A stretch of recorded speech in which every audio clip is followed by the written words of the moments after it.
Bismillahirrahmanirrahim. Assalamualaikum warahmatullahi wabarakatuh. Alhamdulillahi ala ihsani wa syukru lahu ala taufiqihi wa amtinanihi wa asyhadu an la ilaha illallah wahdahu la syarika lahu ta'ziman li sya'nih wa asyhadu anna Muhammadan abduhu wa rasuluhu da'ila ridwanih. Allahumma salli alaihi wa ala alihi wa ashabihi wa ikhwanih. Ikhwan dan akhwat yang dirahmati oleh Allah Subhanahu wa taala, puji dan syukur kita senantiasa wajib untuk dipanjatkan kepada Allah Subhanahu wa taala yang telah memberikan kita kemudahan sehingga pada hari ini di pagi hari kita diberi kesempatan untuk bisa berkumpul ya di salah satu dari rumah-rumah Allah Subhanahu wa taala ya dalam rangka untuk mendekatkan diri kita kepada Allah Subhanahu wa taala. Semoga amalan kita ini dicatat sebagai amal kebajikan di sisi Allah Subhanahu wa taala. Salawat dan salam tercurahkan selalu kepada junjungan kita Nabi Muhammad sallallahu alaihi wasallam dan juga kepada keluarganya serta seluruh sahabat beliau tanpa terkecuali. Pembahasan kita pada pagi hari ini adalah panitia kasih judul apa? Seandainya hidayah bisa apa? Bisa ku beli ya. Namun ternyata tidak bisa dibeli kan? Begitu jawabannya. Jangankan saya yang mau beli, Nabi Muhammad sallallahu alaihi wasallam saja tidak bisa beli ya. Apalagi kita ya. Kenapa? Karena hidayah adalah benar-benar hak murni milik Allah Subhanahu wa taala. Memang Allah Subhanahu wa taala memuji Nabi Muhammad sallallahu alaihi wasallam. Wa innaka latahdi ila siratil mustaqim. Sungguhnya engkau benar-benar memberi petunjuk kepada jalan yang lurus. Maksudnya engkau pandai, sangat pandai dalam menjelaskan kebenaran. Karena Rasulullah SAW diberi banyak kelebihan, diberi akhlak yang mulia, diberi kefasihan lisan, kemudian husnul bayan, ya, cara penyampaian yang terbaik. Ini semua ada pada Nabi sallallahu alaihi wasallam. Makanya Allah mengatakan tentang Nabi, sungguh engkau benar-benar memberi petunjuk kepada jalan yang lurus, ya. Akan tetapi itu dinamakan oleh para ulama dengan hidayatul irsyad, yaitu memberi petunjuk untuk mengarahkan manusia kepada hidayah. Tetapi yang menentukan hati manusia dapat hidayah atau tidak hanyalah Allah Subhanahu wa taala yang dikenal oleh para ulama dengan hidayatut taufik. Hidayatut taufik yaitu dia dapat taufik, dapat pertolongan dari Allah sehingga mendapatkan hidayah. Jadi hidayah ada dua. Yang pertama namanya hidayatul irsyad, yaitu seorang berusaha memberi petunjuk, dan ini bisa dilakukan oleh siapa saja, setiap kaum muslimin ya bisa berusaha mengajarkan Islam, mengajarkan kebenaran kepada yang lain. Dan Rasulullah SAW memberi motivasi, kata Rasulullah SAW, la ayyahdiyallahu bika rajulan wahidan khairun laka min humrin na'am. Seandainya Allah memberi hidayah kepada seorang dengan sebab engkau memberi petunjuk, dengan sebab engkau berdakwah, dengan sebab engkau mengantarkan mereka kepada kebenaran, maka itu lebih baik bagi engkau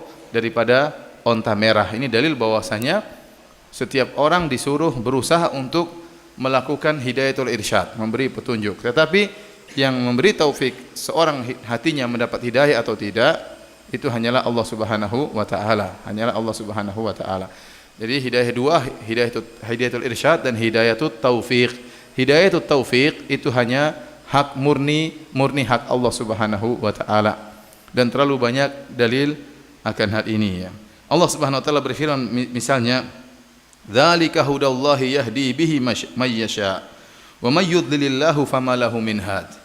Demikianlah, itu adalah petunjuk Allah. Allah beri petunjuk dengannya kepada yang Allah kehendaki. Wa man yudlilillahu fama lahu min had. Adapun orang yang disesatkan oleh Allah, maka tidak ada yang bisa beri petunjuk kepadanya. Dalam ayat yang lain kata Allah Subhanahu wa taala, may yasha'illahu yudlilhu wa may yasha' yaj'alhu ala siratim mustaqim. Barang siapa yang Allah kehendaki, Allah akan sesatkan, dan barang siapa yang Allah kehendaki, maka Allah akan jadikan dia di atas jalan yang lurus. Dalam ayat yang lain Allah berfirman, may yahdihillahu fahuwal muhtadi wa may yudlil faulaika humul khasirun.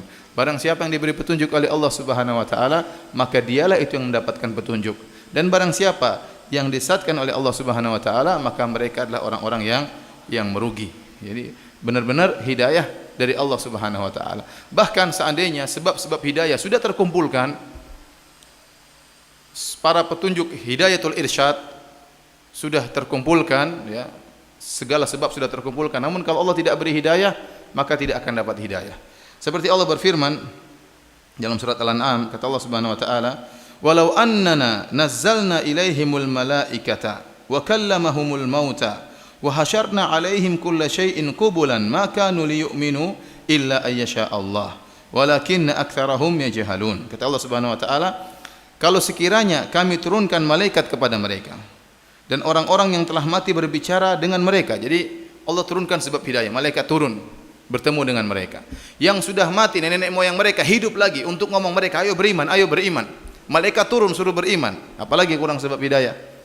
Wa hasyarna alaihim kulla syai'in qubula, dan kami kumpulkan pula segala sesuatu ke hadapan mereka, apa yang mereka hendaki, harta yang mereka kehendaki, segala sesuatu dikumpulkan.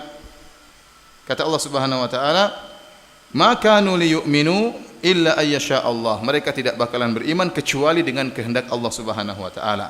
Walakinna aktsarahum yajhalun, akan tapi kebanyakan mereka jahil. Jadi meskipun sebab hidayah luar biasa, hidayatul irsyad luar biasa, namun kalau Allah tidak berikan hidayah taufik, maka seorang tidak bisa mendapat hidayah. Dan ini contohnya banyak ya, sering saya sampaikan. Contoh seperti ya orang-orang munafik. Orang-orang munafik di zaman Nabi sallallahu alaihi wasallam apalagi kurang sebab hidayah.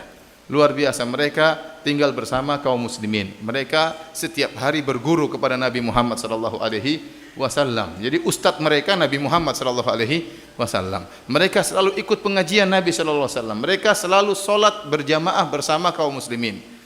Kecuali salat Isya dan salat subuh. Kenapa? Kalau salat Isya dan salat subuh mereka tidak datang, tidak ketahuan karena gelap ya. Tapi kalau salat duhur, salat asar, salat maghrib, mereka datang berjamaah salat bersama Nabi sallallahu alaihi wasallam. Mereka mendengar ujangan-ujangan Nabi sallallahu alaihi wasallam. Mereka melihat mukjizat Nabi sallallahu alaihi wasallam. Bahkan turun ayat-ayat menegur mereka secara langsung, membongkar isi hati mereka. Apalagi kurang sebab hidayah. Yang kurangnya tidak ada kurang sama sekali, hanya saja Allah tidak beri hidayah kepada mereka. Jadi sebab hidayah sudah terkumpulkan. Lihatlah bagaimana Nabi sallallahu alaihi wasallam terhadap pamannya Abu Thalib. Nabi begitu sayang kepada pamannya Abu Thalib, ya. Bahkan berusaha mendakwahi pamannya. Kenapa? Rasulullah SAW dipelihara oleh pamannya sejak kecil. Ya, luar biasa sayangnya Nabi SAW. Bahkan disebutkan oleh sebagian ulama, sampai-sampai Nabi SAW menggembalakan kambing-kambing itu, diantaranya hasilnya diberikan kepada pamannya, karena pamannya miskin.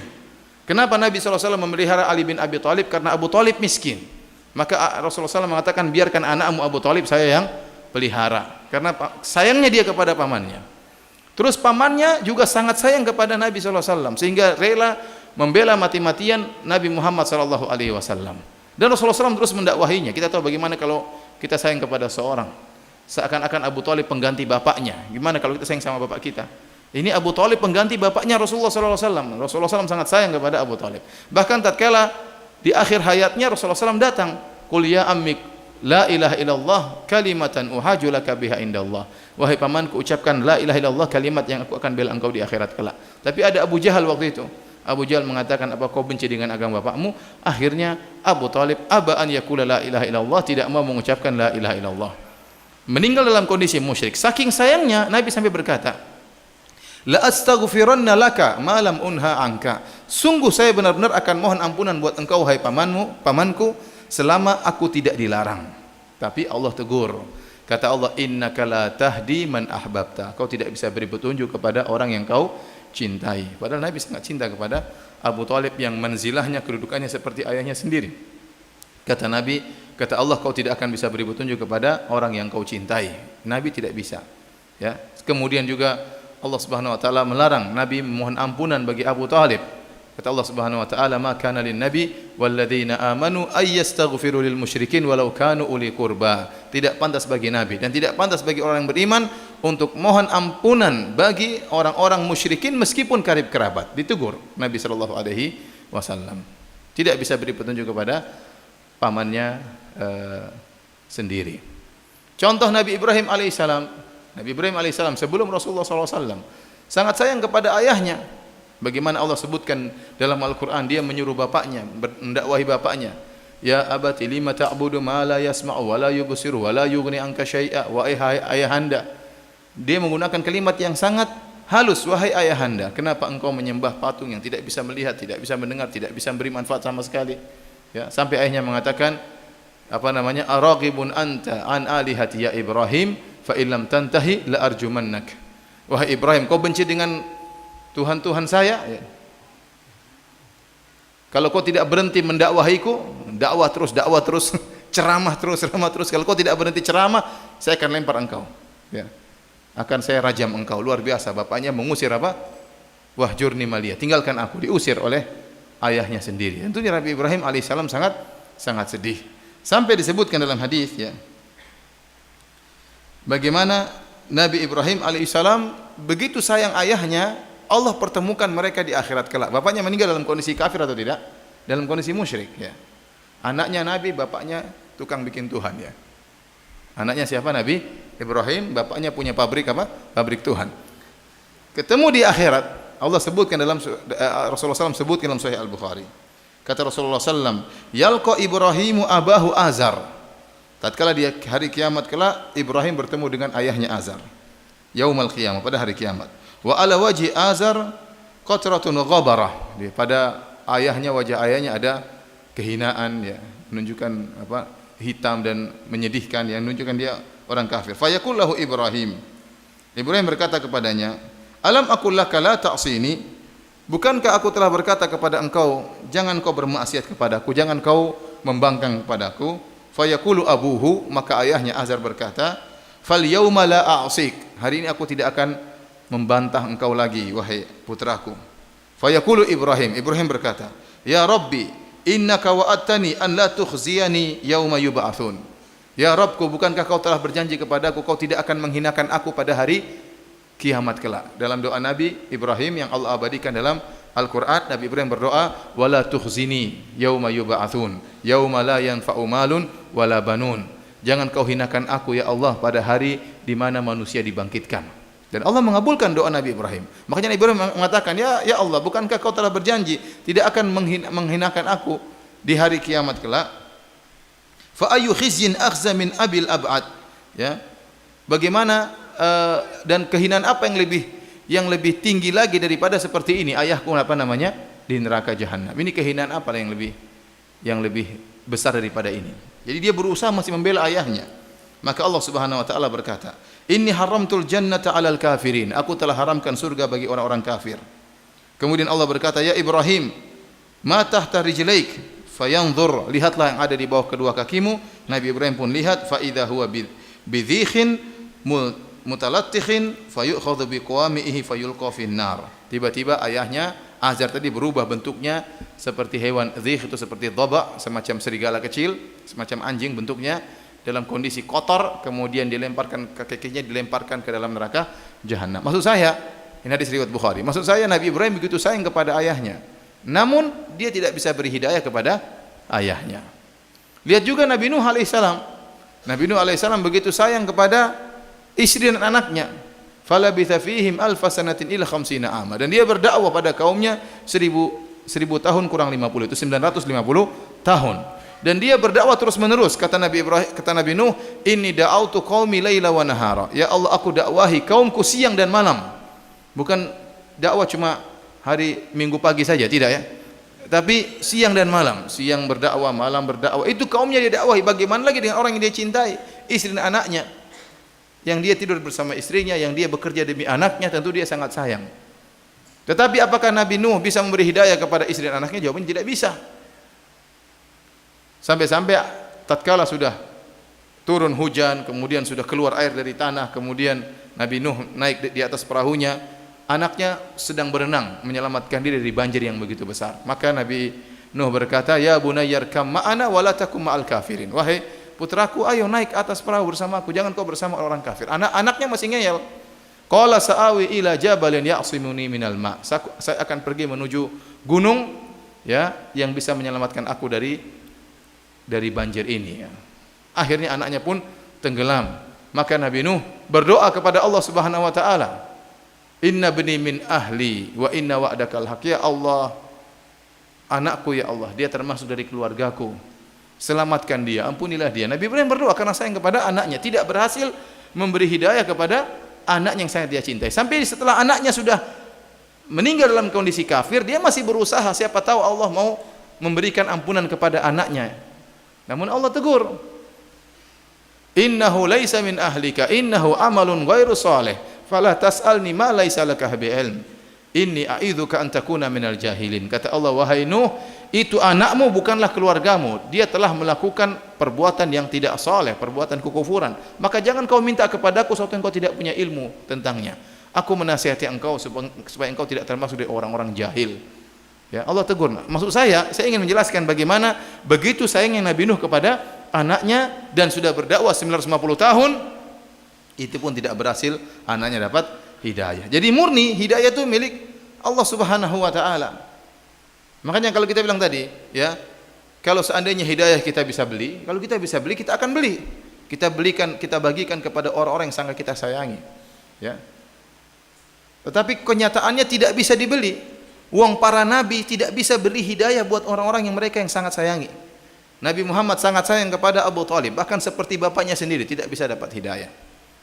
Nabi Ibrahim sangat sayang kepada bapaknya, sampai di hari kiamat dia berusaha membela bapaknya. Sudah selesai cerita, selesai dakwah, hari kiamat masih berusaha membela bapaknya. Itu pun bapaknya tidak bisa dapat hidayah. Nabi Nuh alaihissalam sangat sayang kepada istri dan anaknya, pun tidak bisa memberi hidayah kepada istri dan anaknya, padahal sudah berdakwah 950 tahun. Ini dalil bahwasanya hidayah murni adalah hak Allah Subhanahu wa taala. Para nabi tidak bisa beri hidayah kepada orang-orang yang mereka cintai. Ini harus kita yakini. Para nabi hanya memiliki hidayatul irsyad, kemampuan untuk menunjukkan kepada kebenaran. Tetapi yang beri taufik kepada seorang untuk menjalani kebenaran tersebut hanyalah Allah Subhanahu wa taala. Ikhwani fillah wa akhwati fiddin azani Allah wa iyyakum. Dari situ kita harus banyak-banyak bersyukur kepada Allah Subhanahu wa taala. Banyak di antara kita tahu-tahu lahir sudah muslim. Ini nikmat luar biasa ya. Tahu-tahu lahir sudah dapat apa? Hidayah. Tahu-tahu sudah bersyahadah asyhadu an la ilaha illallah wa muhammadar rasul. Bapak ibu kita muslim. Alhamdulillah. Ya. Nabi Ibrahim saja tidak bisa beri hidayah kepada bapaknya, Nabi Muhammad tidak bisa kepada pamannya. Antum lahir tahu-tahu sudah dapat apa? Hidayah. Nikmat atau tidak? Nikmat ya. Makanya tinggal bagaimana kita bersyukur kepada Allah Subhanahu wa taala. Hadirin hadirat yang dirahmati oleh Allah Subhanahu wa taala. Makanya ya Rasulullah sallallahu alaihi wasallam berdoa karena Rasulullah SAW tahu bahwasanya hidayah di tangan Allah Subhanahu wa taala. Waktu Rasulullah SAW di awal berdakwah di kota Mekah, Nabi SAW mendapati dua orang yang sangat kuat, yaitu Abu Jahal, Amr bin Hisham Al-Makhzumi, dan Umar bin Khattab radhiyallahu anhu. Dua-dua ini kuat. Dan Rasulullah SAW ingin salah satu dari keduanya bisa masuk Islam. Padahal kalau secara zahir tidak mungkin mereka masuk Islam. Tidak mungkin mereka masuk Islam. Makanya ada seorang sahabat tatkala dia hendak berhijrah bersama istrinya. Kebetulan sahabat itu sedang pergi.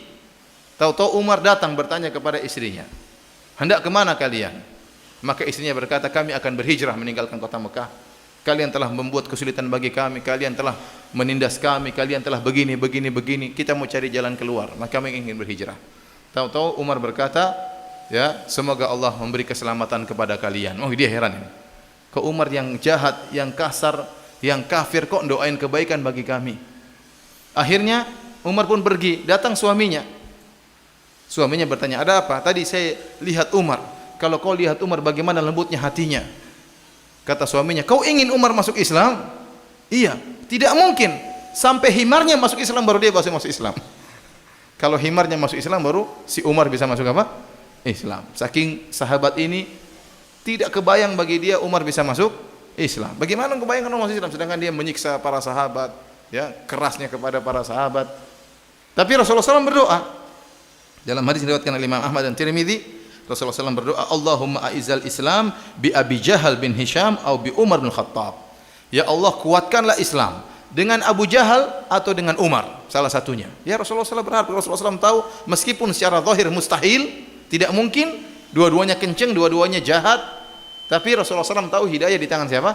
Allah Subhanahu wa taala. Maka Rasulullah SAW berdoa, "Ya Allah, kuatkanlah Islam, jayakanlah Islam dengan salah satu dari kedua orang ini. Bi ahadi Umarain." Apakah Amr bin Hisham yaitu Abu Jahal ataukah Umar bin Khattab radhiyallahu taala anhu? Ternyata Allah kabulkan kepada siapa? Umar bin Khattab radhiyallahu anhu. Tahu-tahu Allah buka hatinya, kemudian dia masuk Islam. Baik. Ikhwan dan akhwat yang dirahmati Allah Subhanahu wa taala, kalau kita telah jelaskan bahwasanya hidayah di tangan Allah Subhanahu wa taala, murni hak Allah Subhanahu wa taala, ya. Tidak ada manusia yang bisa memberikan hidayah, mereka hanya bisa menjelaskan kebenaran, tapi hidayah hanyalah murni milik Allah Subhanahu wa taala. Dan setiap kita yang mendapat iman, kita dapat hidayah dari Allah Subhanahu wa taala. Mungkin ada pertanyaan, Ustaz, kalau begitu buat apa kita cari hidayah? Wong sudah ditakdirkan si fulan dapat hidayah, si fulan tidak dapat hidayah, ya. Jawabannya ini kembali kepada masalah takdir. Meskipun kita tahu hidayah di tangan Allah Subhanahu wa taala, ya, dan semua sudah ditakdirkan, si fulan masuk surga, si fulan masuk neraka, semua sudah ditakdirkan. Si fulan dapat hidayah, si fulan tidak dapat hidayah, ya. Lihat iblis itu luar biasa. Saya kalau pikir iblis ini gimana, ya? Dia ketemu langsung dengan Allah Subhanahu wa taala. Dia tahu Allah Maha Pencipta dan dia tahu Allah menciptakan dia. Tapi tidak mau tunduk kepada siapa? Allah Subhanahu wa taala. Hidayah di tangan Allah Subhanahu wa taala. Apa kurangnya hidayah sebab untuk iblis? Iblis dia tahu Allah, dia tahu kekuasaan Allah, dia tahu Allah ciptakan Nabi Adam, dia tahu Allah ciptakan dia tahu Allah ciptakan dari api, dia bicara berdialog dengan Allah Subhanahu wa taala, itu pun tidak dapat apa? Hidayah. Nah, kalau ada yang bertanya, Ustaz, bagaimana apa perlu kita cari hidayah sementara sudah ditentukan si fulan dapat hidayah, si fulan tidak dapat hidayah? Jawabannya tetap perlu. Kenapa? Karena hidayah sama dengan masalah takdir, perkara yang tidak diketahui, tidak seorang pun mengetahui. Dicatat oleh Allah di Lauhul Mahfuz dan tidak ada yang mengetahui. Setiap kita tidak tahu bagaimana kita dapat hidayah atau tidak. Kita enggak tahu. Tapi kita bersyukur kepada Allah, sekarang kita dapat hidayah. Kita Islam, kita ikut pengajian dan kita berusaha dan kita husnudzon kepada Allah Subhanahu wa taala. Kalau seorang berusaha mendekatkan diri kepada Allah, maka Allah akan jalankan, mudahkan dia menuju surga.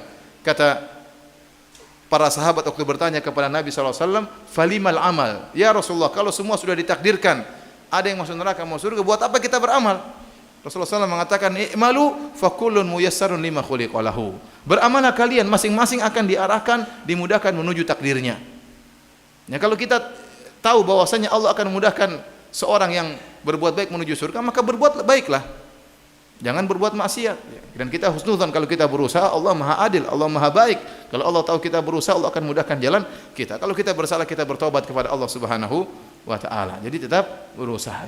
Tetap berusaha. Jangan sampai seorang mengatakan, "Ya, buat apa saya masuk Islam? Allah mentakdirkan saya tidak dapat hidayah." Loh, ente tahu dari mana bahwasanya Allah mentakdirkan ente masuk neraka jahanam? Anda tahu dari mana kalau Allah mentakdirkan Anda tidak masuk Islam? Ya. Dia tidak tahu. Sehingga sebagian orang tatkala melakukan kemaksiatan, mereka berdalil dengan takdir. Ya sudah ditakdirkan. Ya. Tapi waktu mereka melakukan kebaikan, mereka ini karena saya berusaha. Karena apa saya berusaha? Waktu melakukan maksiat, ya ini sudah ditakdirkan. Kira-kira gimana? Ya. Jadi saya ulangi, sebenarnya perkaranya mudah. Hidayah sama dengan takdir, dan takdir itu mencakup banyak perkara. Masalah hidayah, masalah rezeki, masalah ajal, itu kan semua sudah ditakdirkan. Sekarang saya tanya sama antum, kalau ada orang dia berdalil kalau kita berusaha beramal sudah ditakdirkan neraka jahanam, buat apa? Kita bilang sekarang ente kan sudah ditakdirkan bakalan punya rezeki. Segimana rezekinya Allah sudah takdirkan. Cuma Anda tidak tahu berapa rezeki yang akan Allah berikan kepada Anda. Sekarang Anda yakin hal tersebut? Yakin rezeki sudah ditakdirkan. Taib. Terus kenapa Anda bekerja? Ya saya mau cari rezeki. Ya sudah, ente di rumah saja, nggak usah bekerja. Kalau rezeki itu datang, nggak usah bekerja pun akan datang. Ya. Orang yang berakal sehat, dia akan berusaha. Loh, kalau saya di rumah terus gimana? Gimana mau dapat rezeki? Harus berusaha. Lah sama, masalah hidayah pun demikian. Kita nggak tahu dapat hidayah atau tidak, tapi kita yakin hidayah sudah ditakdirkan oleh Allah. Nah, ente kalau mau dapat hidayah berusaha cari. Sebagaimana Anda berusaha mencari apa? Mencari rezeki. Ya. Kalau saya ditakdirkan punya anak, saya punya anak meskipun tidak menikah. Batok mau begitu. Gimana ente mau menikah punya anak? Emang ente orang nikah saja belum tentu punya anak, terus ente di rumah saja tahu punya anak dari mana? Ente yakin sudah ditakdirkan punya anak berapa atau tidak punya anak, atau punya anak laki-laki berapa, perempuan berapa? Iya sudah ditakdirkan Lauhul Mahfuz. Terus gimana? Ya berusaha. Harus gimana? Ya kawin. Ya berusaha untuk mengetahui takdir tersebut, ente jalani sebab. Tapi kalau ente bilang kalau Allah berkehendak saya punya anak meskipun tidak nikah, ya ini orang gila yang ngomong demikian.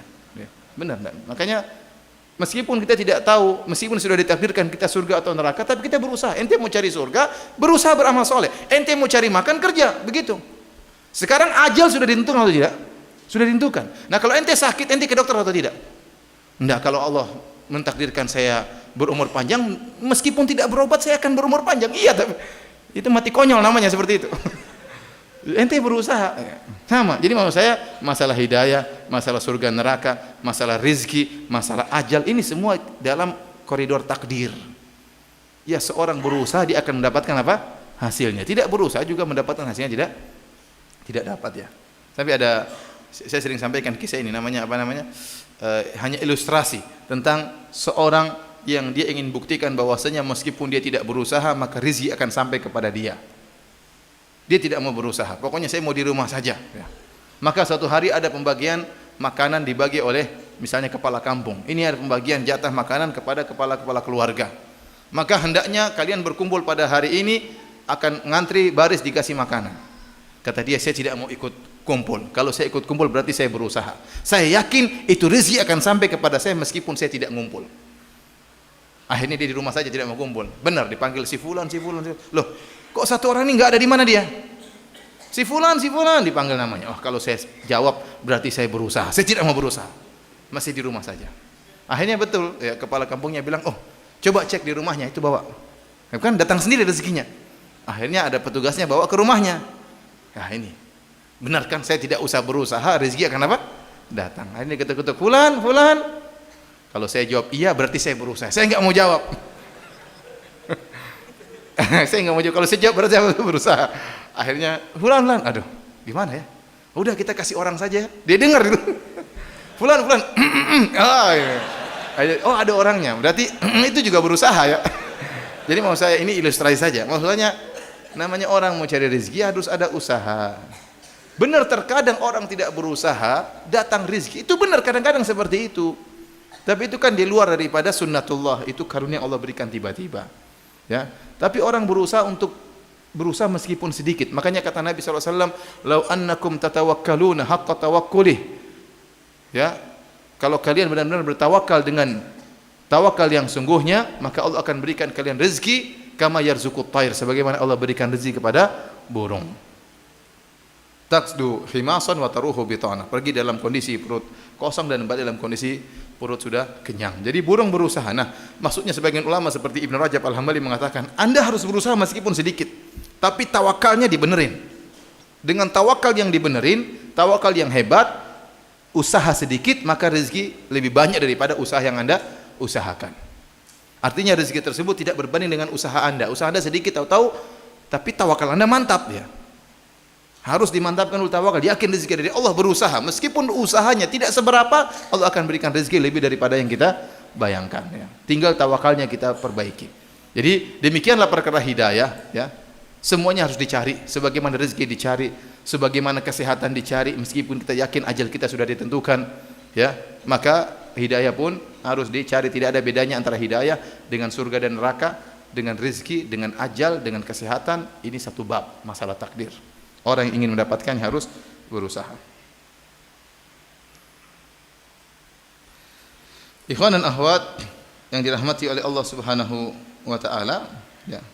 Dan kita yakin bahwasanya tatkala Allah Subhanahu wa taala mentakdirkan si fulan berhak, Allah itu Maha Adil dan Allah hikmah. Ya, tatkala Allah mentakdirkan si fulan berhak mendapat hidayah, si fulan tidak berhak mendapat hidayah, Allah Maha tahu dengan isi hati mereka dan Allah Maha hikmah dalam mentakdirkan hal tersebut. Kita tidak boleh suudzon kepada Allah Subhanahu wa taala. Kita yakin tidak ada perbuatan Allah kecuali dibangun di atas hikmah. Di antara nama-nama Allah adalah Al-Hakim, yaitu Maha bijak, Maha hikmah. Tidak ada perbuatan Allah yang sia-sia, yang tidak ada perhitungan, tidak ada pertimbangan. Tidak, semua perbuatan Allah itu pasti ada hikmahnya. Allah sudah tahu tentang hikmahnya. Penentuan Allah, si fulan berhak mendapat hidayah, si fulan tidak berhak mendapatkan hidayah. Taib. Selanjutnya yang ingin kita sampaikan, kenyataan yang ada, Allah Maha Adil sehingga barang siapa yang berusaha mencari hidayah dia pasti dapat. Ini kenyataan seperti itu. Enggak ada orang berusaha cari hidayah, saya belum dapat cerita, ada orang berusaha cari hidayah kemudian sesat. Kalau dia benar-benar cari hidayah dengan tulus, dia bersihkan hatinya dari kesombongan, dari intrik-intrik duniawi, dari kepentingan-kepentingan duniawi, dia bersihkan semuanya itu benar-benar cari hidayah, insya Allah dia dapat. Dan ini banyak seperti ini. Kisah-kisah kenyataan sekarang banyak. Saya sering ketemu orang berusaha cari hidayah, dapat ya. Dan saya pun pernah, artinya saya berhusnudzon, saya pernah berusaha melakukan demikian ya. Lihat bagaimana Salman Al-Farisi yang berusaha mencari hidayah. Kalau kita baca sejarah Salman Al-Farisi radhiyallahu anhu, sejarahnya panjang. Berpindah dari satu pendeta ke pendeta berikutnya, dari satu alim ke alim berikutnya, sampai akhirnya menjadi budak, kemudian diperjualbelikan sampai akhirnya bertemu dengan Rasulullah sallallahu alaihi wasallam. Dia berusaha mencari hidayah dengan perjalanan panjang bertahun-tahun, akhirnya menemukan. Kenapa? Dia berusaha, tidak putus di tengah jalan. Jadi maksud saya, kalau orang cari hidayah, dia pasti mendapat. Allah Maha Adil. Seandainya dia berusaha mencari hidayah, ternyata tidak dapat hidayah, dia pasti dapat uzur. Dia akan bisa berhujah di hadapan Allah. Ya Allah, saya sudah cari kok, Anda tidak memberikan kepadaku, Engkau tidak memberikan hidayah kepadaku. Ya. Tapi kenyataannya kalau orang cari hidayah, dia pasti dapat. Kita sering dapati betapa banyak orang masuk Islam gara-gara mereka cari hidayah. Mereka berusaha mencari kebenaran, membaca kitab-kitab suci agama lain, kemudian baca Al-Quran, tapi dengan syarat hatinya bersih, membersihkan dari kepentingan-kepentingan duniawi. Benar-benar murni, kata istilah para ulama, atajarrud lil haq, yaitu benar-benar memurnikan niat untuk mencari kebenaran, maka orang itu pasti akan mendapatkan kebenarannya. Pasti orang mendapatkan apa? Kebenarannya. Saya pun kalau bercerita tentang diri saya, ya, artinya waktu saya datang dari Sorong menuju Yogyakarta, ya, saya asing dengan dunia pengajian. Di Sorong dulu saya pernah mengaji sama ada ormas ini, kelompok ini ya. Terus sampai di Jogja, bingung, semakin bingung. Ternyata di Jogja semakin banyak daripada di Sorong ya. Semakin banyak macam-macamnya. Sampai saya berdoa terus kepada Allah Subhanahu wa taala. Dan saya pergi ke pengajian mana-mana saja saya pergi. Pergi ini saya datang, pengajian itu saya datang. Sampai Islam Jamaah pun saya datang, ketemu dengan ustadznya saya ketemu. Saya cuek aja pokoknya. Saya berusaha dialog sama ustadznya, padahal saya nggak punya ilmu.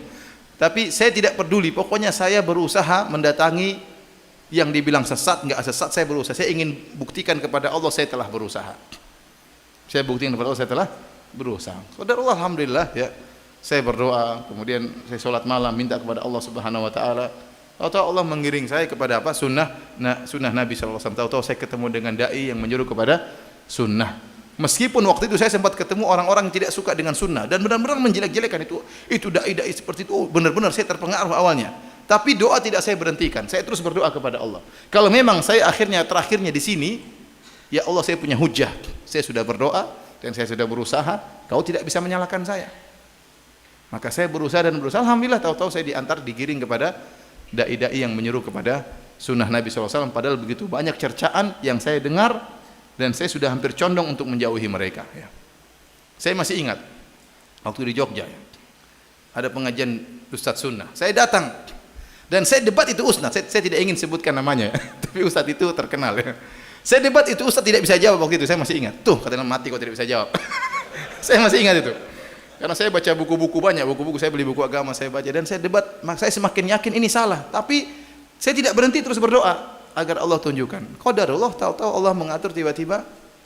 Padahal saya sudah benci, sudah antipati, tahu-tahu hidayah datang dengan sendirinya. Jadi mau saya para hadirin, ingat kalau orang berusaha mencari hidayah, pasti Allah berikan. Tetapi hidayah tersebut harus dicari dengan kesungguhan, ya. Dan terlalu banyak kita ketemu dengan teman-teman yang mu'allaf, yang masuk Islam. Kalau kita tanya gimana ceritanya, dia akan cerita bagaimana dia mencari hidayah. Saya begini ceritanya, saya begini, ketemu, saya belajar, saya berdiskusi, berusaha mencari hidayah, Allah beri petunjuk. Allah beri petunjuk.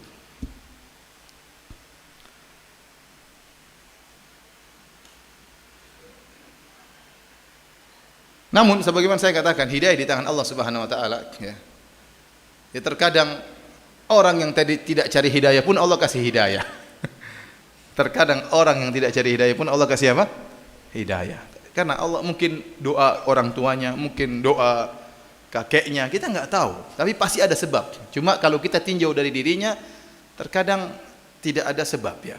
Ya. Seperti kisah yang kita dengar sebagian ikhwan, ya. Ada orang sangat benci kepada pengajian rojak ya. Sampai dia melarang mengumpulkan tanda tangan supaya tidak ada pengajian ustaz-ustaz rojak. Dan dia sangat benci ya. Dan ada pengumuman dia robek-robek, Sampai satu hari, alhamdulillah sekarang ini jadi donatur ya, sering bantu pengajian ya. Saya kadang ngisi di tempat dia ya. Kadang undang, waktu saya pernah ngisi 1.500 orang pengajian, semua dia yang tanggung buka puasanya, makan besar ya. Jadi rupanya dia itu ya satu hari ngerobek-robek pengumuman, tapi ada satu yang belum kerobek, tulisan 756 AM. Waktu dia mau jalan, dia pingin coba-coba, ini apa sih? Coba dapat hidayah. Padahal sudah berusaha melarang-larang, tapi tatkala dia pingin tahu, itu mungkin sebabnya dia dapat hidayah. Oke, tergetik, kenapa saya mencela? Coba saya pingin tahu, dengar. Tahu dapat hidayah. Ya. Saya cerita juga bagaimana ada seorang ya, saya ketemu dia ikut pengajian, sampai ke Jogja dia ikuti, sampai ke Gunung Kidul dia datang. Dia kenalkan, Ustaz saya fulan. Oh ya, saya ingin cerita Ustaz. Cerita apa? Ustaz, gimana tahu saya bisa ngaji sama Ustaz? Gimana ceritanya? Waktu itu saya buka internet, saya lihat Ustaz dicaci maki, dijuluki Fir'aun. Saya penasaran, ini Fir'aun kayak apa ini? Kok bisa dijuluki Fir'aun? Saya penasaran, maka saya putar-putar. Oh, Fir'aun kayak gini. Akhirnya saya datang sekarang. Jadi terkadang tadi dia berurusan bukan mencari hidayah, tapi pingin tahu aja. Tahu-tahu Allah kasih hidayah. Akhirnya mengenal sunnah ya.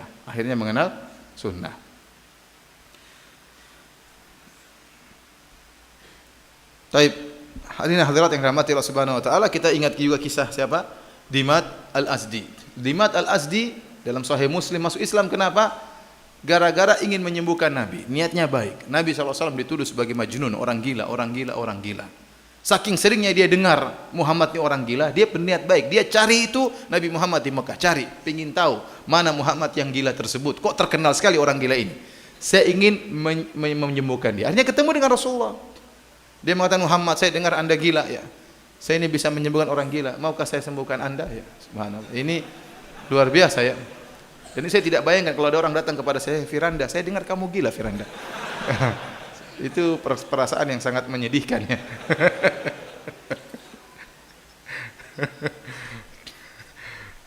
Ada kasus ya, ini sangat lucu tapi sangat luar biasa. Jadi ada ustadz ya, ceramah di masjid.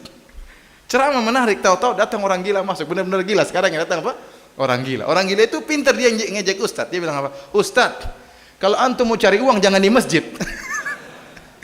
Kurang ajar katanya. Tapi ustadz itu tenang saja ya. Begitu ada cobaan-cobaannya. Antum datang, saya dengar kamu gila. Saya ingin obati. Tapi Rasulullah SAW tidak tersinggung waktu dia bilang kamu gila. Rasulullah SAW langsung bilang, Innal hamdalillah nahmaduhu wa nasta'inuhu may yahdihillahu fala mudhillalah wa may yudlil fala hadiyalah. Segala puji milik Allah, kami memuji Engkau dan kami mohon pertolongan kepada Engkau. Kami berlindung dari keburukan jiwa kami, keburukan amalan kami. Barang siapa yang diberi petunjuk, maka tidak ada yang bisa menyesatkannya. Barang siapa yang disesatkan, maka tidak ada yang bisa memberi petunjuk kepadanya. Waktu mendengar kalimat tersebut, Dimat kaget. Dia mengatakan, Ait alayya kalimatika haula. Ulangi lagi. Rasulullah SAW ulangi lagi 3 kali, maka dia pun masuk Islam. Masuk Islam gara-gara Innal hamdalillah. Luar biasa. Sebabnya Ada niat baik. Ingin Ingin menolong orang gila. Akhirnya dapat hidayah. Ada sebab ya. Jadi sebab itu pasti ada, entah dia yang lakukan atau mungkin doa orang tuanya, mungkin doa kakeknya, kita nggak tahu ya. Seperti Sumamah bin Utsal ya. Ini saya sering sampaikan juga. Ini menakjubkan dalam Sahih Bukhari, Sahih Muslim. Sumamah bin Utsal ditangkap oleh para sahabat, diikat di tiang Masjid Nabawi. Dia seorang pemimpin orang-orang kafir. Maka datanglah Rasulullah SAW mendatangi Sumamah, dan Rasulullah SAW berkata, Ma indak ya Sumamah, apa yang ingin kau sampaikan wahai Sumamah? Maka Sumamah berkata, Indi khair ya Muhammad, saya punya kebaikan wahai Muhammad. In taqtul zadamin, wa in tun'im ala syakir, wa in kunta turidi malan, ya wahai Muhammad, kalau kau membunuh saya, ingat saya punya anak buah yang banyak, akan balas dendam. Tapi kalau kau ingin membebaskan aku, maka kau akan membebaskan orang yang pandai berterima kasih. Saya akan ingat jasamu. Tapi kalau kau ingin harta, bilang saja. Rasulullah SAW tinggalkan Sumamah. Hari kedua Rasulullah SAW datangi lagi, dia masih terikat. Rasulullah SAW berkata, ma indak ya Thumamah, apa yang hendak ingin kau sampaikan wahai Thumamah? Thumamah mengatakan, ma qultu laka, apa yang sampaikan sebagaimana telah sampaikan kemarin. In tun'im ala syakir, kalau kau membebaskan saya, kau bebaskan orang yang pandai berterima kasih. Sudah berubah, mulai berubah Thumamah. Kalau hari pertama dia bilang, kalau kau bunuh saya, ingat anak buahku banyak. Waktu hari kedua kalimat ini sudah enggak ada lagi, langsung dia loncat pada, kalau kau membebaskan saya akan berikan apa? Balasan yang baik. Rasulullah SAW cuekin aja. Hari ketiga Rasulullah SAW tanya lagi, ma indak ya Thumamah, apa yang kau sampaikan? Ya kayak kemarin kata sudah mulai apa? Perubahan. Tidak lagi angku, tidak lagi mengatakan saya ini bos, saya punya anak buah banyak. Berubah dia. Waktu dia mengatakan sebagaimana yang saya katakan kemarin, Rasulullah SAW mengatakan atliku Thumamah, bebaskan dia. Sudah tanpa apa Rasulullah SAW bebaskan. Pergilah Thumamah, harusnya dia pulang ke kampungnya, tidak, ternyata dia pergi, dia mandi, dia balik lagi. Dia mengatakan asyhadu annaka Rasulullah, saya bersaksi bahwa engkau adalah Rasulullah sallallahu alaihi wasallam. Kok bisa dia dapat hidayah? Karena diikat di tiang Masjid Nabawi. Kenapa tiap hari dia lihat Nabi kumpul, Nabi sholat berjamaah, dengar ceramah Nabi selama 3 hari, dia dapat apa? Hidayah. Coba antum cari orang kafir ikat di sini ya. Siapa tahu dapat hidayah. Bikin pengajian tiap hari, siapa tahu dapat hidayah. Jadi 3 hari dengar ceramah dapat apa? Hidayah. Maka dia mengatakan tidak ada wajah yang paling aku benci di atas muka bumi ini seperti wajahmu ya Muhammad. Sekarang engkau yang paling aku cintai.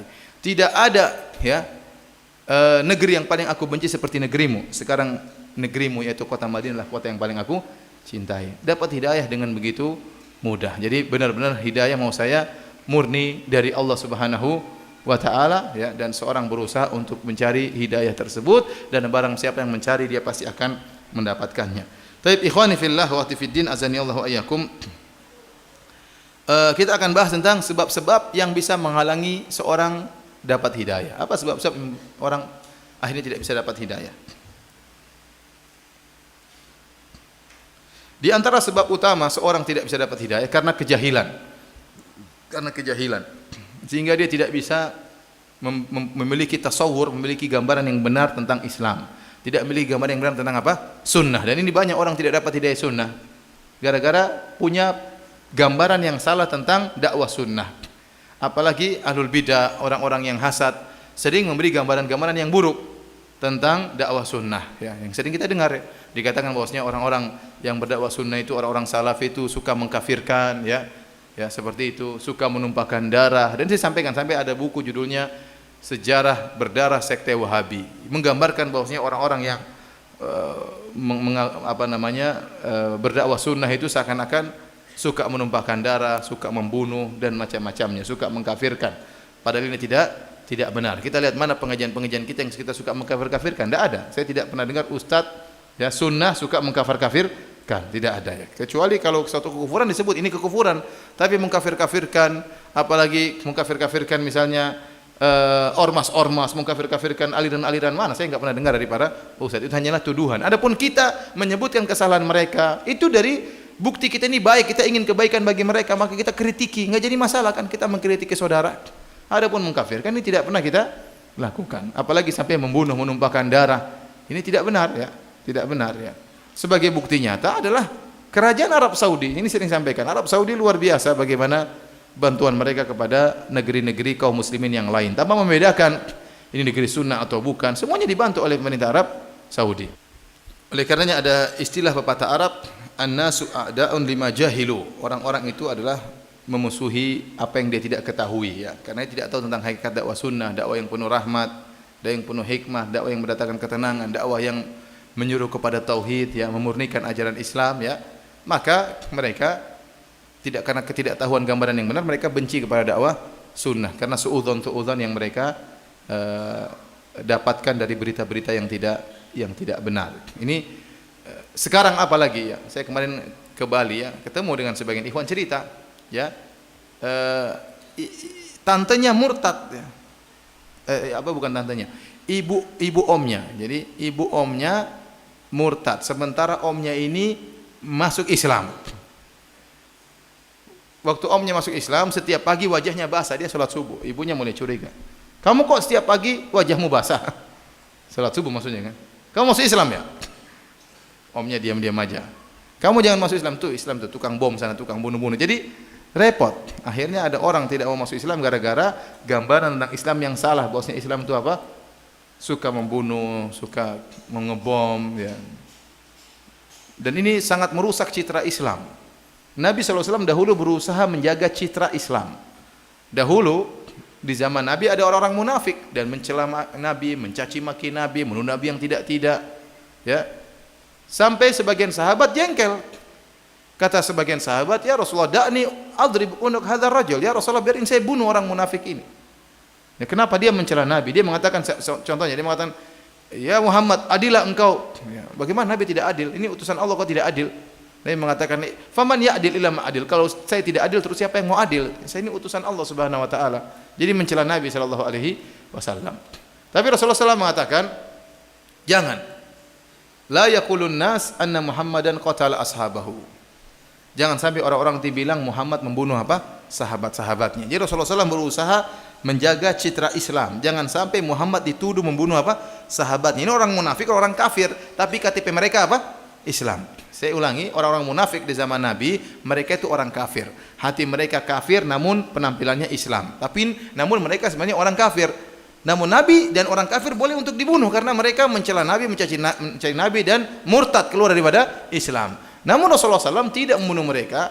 Ada Rasulullah SAW ingin berusaha menjaga citra Islam. Kata Rasulullah SAW, jangan sampai nanti orang-orang mengatakan Muhammad membunuh sahabatnya, ya, sehingga nanti mereka tidak mau masuk Islam. Jadi menjaga citra Islam itu penting. Nah, kita dapati sebagian orang yang takfirin, tukang ngebom, justru merusak citra Islam, ya. Bahkan di-upload video-video mereka membunuh sama kaum muslimin, ya. Sehingga orang-orang banyak tidak jadi masuk Islam gara-gara seperti itu. Dan saya sudah dapat juga cerita sebagian ikhwan, saudara-saudara saya di teman-teman di Universitas Islam Madinah cerita, saya ketemu sebagian orang, dia sudah tahu tentang kebenaran Islam, namun tidak mau masuk Islam. Kenapa? Di Islam itu ada tukang bom dan macam-macamnya, ya. Sehingga akhirnya dia menolak ajaran Islam. Kenapa? Karena gambaran yang salah. Ini sebab banyak orang tidak dapat hidayah gara-gara, ya, tidak mengetahui tentang hakikat Islam atau tidak mengetahui hakikat tentang sunnah. Tapi di antara sebab berikutnya, yaitu Allah mengetahui bahwasanya orang ini memang tidak berhak untuk menerima hidayah. Kenapa? Saking busuknya hatinya. Orang yang tidak berhak untuk dapat hidayah. Allah berfirman dalam surat Al-Anfal ayat 23, "Walau alimallahu fihim khairan la asma'ahum." Kalau seandainya Allah mengetahui pada diri mereka ada kebaikan, la asma'ahum, maka Allah akan buat mereka mendengar, itu mendengar untuk menerima hidayah.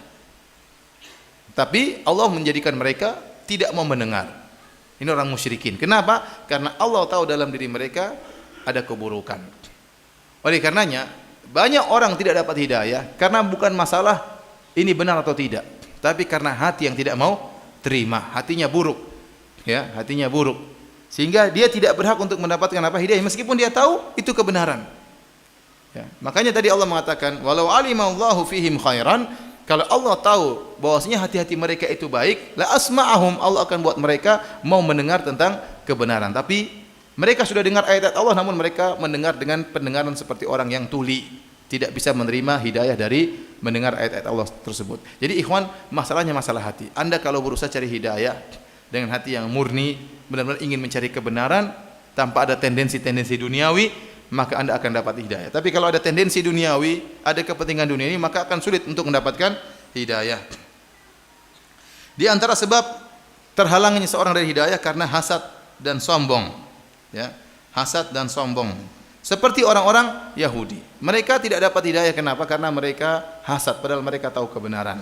Kata Allah Subhanahu wa taala, "Alladzina atainahumul kitaba ya'rifunahu kama ya'rifuna abna'ahum." Sungguhnya orang-orang yang telah diberikan Alkitab, itu orang Yahudi, mereka mengenal Muhammad sebagaimana mereka mengenal anak-anak mereka. Benar-benar mereka mengenal Muhammad sebagaimana mereka mengenal anak mereka. Nah, ini gambaran yang luar biasa dari Allah tentang pengenalan orang Yahudi terhadap Muhammad. Kalau kita kenal anak kita, kita kenal betul bagaimana anak kita ini. Bagaimana anak kita, bagaimana sifat-sifat fisiknya, kalau main di mana, teman-temannya siapa. Kenapa? Dia anak kita. Tempat mainnya di mana. Seperti kita mengenal anak kita. Demikian orang Yahudi benar-benar kenal Allah, benar-benar kenal Nabi Muhammad SAW. Karena sudah tercatat dalam Taurat, demikian di dalam Injil tentang sifat-sifat Nabi. Sehingga para ulama menyebutkan kenapa mereka dahulu bermarkas di di Madinah karena mereka menanti kedatangan seorang nabi yang berhijrah di kota tersebut. Setelah nabi tersebut berhijrah, maka akan datang kemenangan. Kenapa mereka tidak tunggu di Mekah? Karena mereka tahu nabi tersebut akan mengalami kesulitan nanti. Jadi orang Yahudi mau cari enaknya saja. Mereka tidak mau tunggu di Mekah. Kalau Mekah kan masih masa susah. Mereka tahu bahwasanya nabi tersebut akan berhijrah suatu tempat yang tempat tersebut banyak kormanya. Ini sudah banyak. Ya, ini mereka tahu. Oleh karenanya Salman Al-Farisi waktu mencari hidayah diceritakan bahwasanya akan ada muncul seorang nabi dari suatu negeri yang banyak apa? Kormanya. Sehingga mereka kumpul di situ, Bani Quraidah, Bani Qainuqa, Bani Nadhir, mereka kumpul di Madinah nunggu munculnya nabi tersebut. Jadi karena kan saya mengatakan tadi seperti orang tua yang tahu di mana tempat main anaknya, Nabi juga, orang Yahudi juga tahu di mana tempat keluarnya Nabi sallallahu alaihi wasallam. Sampai-sampai mereka sesumbar, Allah sebutkan ya, wa kanu min qablu yastaftihuna 'alal ladzina kafaru. Dalam surat Al-Baqarah kata Allah, mereka orang Yahudi dahulu kalau bertikai dengan penduduk kota Madinah asli, kaum Ansor sebelum masuk Islam, mereka sering sesumbar. Kata mereka, nanti akan muncul nabi terakhir, kami akan bersama nabi tersebut membasmi kalian, menyerang kalian. Ini sering didengar oleh orang-orang Ansar, sesumbarnya orang apa? Yahudi. Kok sedikit-sedikit akan muncul nabi, kita akan serang kalian. Sedikit-sedikit akan muncul nabi, kita akan serang kalian. Ini sering didengar oleh kaum Ansar. Begitu muncul nabi tersebut, kaum Ansar bilang, ini jangan-jangan nabi yang sering dibilang sama Yahudi. Ayo kita masuk Islam dulu sebelum mereka. Dan benar, akhirnya ini di antara sebab Allah sebutkan kenapa kaum Ansar mudah untuk masuk Islam. Di antaranya mereka sering dengar orang Yahudi sesumbar membanggakan Nabi akan muncul di akhir zaman yang akan menyerang kaum Ansar. Akhirnya kaum Ansar masuk Islam duluan, orang Yahudi jengkel. Ternyata Nabi tersebut mereka sudah tahu sifatnya seluruhnya, namun ada satu sifat yang Allah tidak sebutkan. Ternyata Nabi terakhir tersebut bukan orang Yahudi dan mereka tidak terima. Karena keyakinan mereka, agama mereka eksklusif. Yang masuk surga hanyalah orang apa? Yahudi. Selain Yahudi masuk neraka jahanam. Ternyata Nabi ini orang Arab. Padahal mereka selama ini bertengkar sama orang Arab. Antum bayangkan gimana jengkelnya mereka ya. Suku ini sering bertengkar sama suku ini. Akan muncul jagoan kami melawan kalian. Tahu-tahu jagoannya muncul dari suku yang lain. Gimana enggak sakit hati? Itulah kira-kira orang apa? Yahudi. Sehingga mereka tidak beriman kepada, padahal mereka tahu. Mereka tahu ya. Sampai sebutkan dalam sebagian riwayat waktu bapaknya Sofia ya, Sofia bintu Huyai bin Akhtab. Huyai bin Akhtab bersama pamannya Sofia ngecek Nabi Muhammad. Mereka datang ke Rasulullah, mereka ngecek. Dan Sofia dengar pembicaraan mereka. Setelah ngecek, mereka pulang ke rumah. Terus kata pamannya kepada bapaknya Sofia, gimana itu? Huwa, apakah benar itu Nabi yang kita tunggu-tunggu? Kata dia, benar. Itu benar Nabi yang kita tunggu-tunggu. Terus gimana? Saya akan musuhin dia. Kata siapa? Saya akan musuhin dia selama saya masih hidup. Aneh, mereka sudah tahu itu Nabi yang mereka tunggu-tunggu. Dan ini dengar oleh Sofia. Itu Nabi yang ditunggu-tunggu. Kenapa bapak aku melawan dia? Kenapa? Karena hasad. Hasadan min indi anfusihim. Ya, karena hasad yang muncul dari diri-diri mereka. Sama seperti iblis tahu Nabi Adam benar, Nabi Adam lebih berilmu, Allah ajarkan ilmu, namun tidak mau sujud kepada Nabi Adam. Kenapa? Karena hasad. Dan ini banyak menjadikan orang-orang tidak dapat hidayah gara-gara hasad. Gara-gara hasad. Di antara contoh orang-orang yang hasad tidak dapat hidayah adalah siapa? Abu Jahal. Abu Jahal namanya, Abu Jahal ini sebenarnya gelaran dia Abul Hakam. Abul Hakam ya. Karena dia cerdas, kemudian dia itu pandai mengatur, maka dia dijuluki dengan apa? Abul Hakam. Tetapi Rasulullah SAW bilang dia apa? Abu Jahal, si goblok ya. Harusnya si pintar jadi siapa? Si goblok ya. Ya, kenapa? Karena dia goblok memang. Siapa namanya? Abu Jahal. Jadi Abu Jahal ini pernah ditanya oleh Miswar bin Makhramah. Dan Miswar bin Makhramah ini ponakannya Abu Jahal. Dia adalah ibnu ukhti Abi Jahal. Jadi anak dari saudari perempuannya Abu Jahal. Dia bertanya kepada Abu Jahal, "Ya khali, hal kuntum tattahimuna Muhammadan bil kadzib?" Kata dia, "Wahai pamanku, apakah kalian pernah menuduh Muhammad sebagai pendusta? Qabal an yaqula maqal, sebelum dia mengaku sebagai nabi, pernahkah kalian menuduh dia sebagai pendusta?" Faqala, "Ya ibna ukhti." Maka Abu Jahal menjawab, "Wahai anak saudari perempuanku, wahai ponakanku, wallahi laqad kana Muhammadun fina wa huwa syabun yud'al amin." Sungguh Muhammad dahulu berada bersama kami dan dia adalah seorang pemuda yang dikenal sebagai Al-Amin, digelari sebagai orang yang amanah, terpercaya, enggak mungkin dusta. Fama jarrabna alaihi kadziban qad, kami tidak pernah tahu dia dusta meskipun sekali enggak pernah. Abu Jahal mengakui ini. Qala Miswar bin Makhram bertanya lagi, "Ya Khali, fama lakum la tattabi'unahu?" Kenapa kalian tidak mengikuti Muhammad? Sudah tahu Muhammad tidak pernah dusta.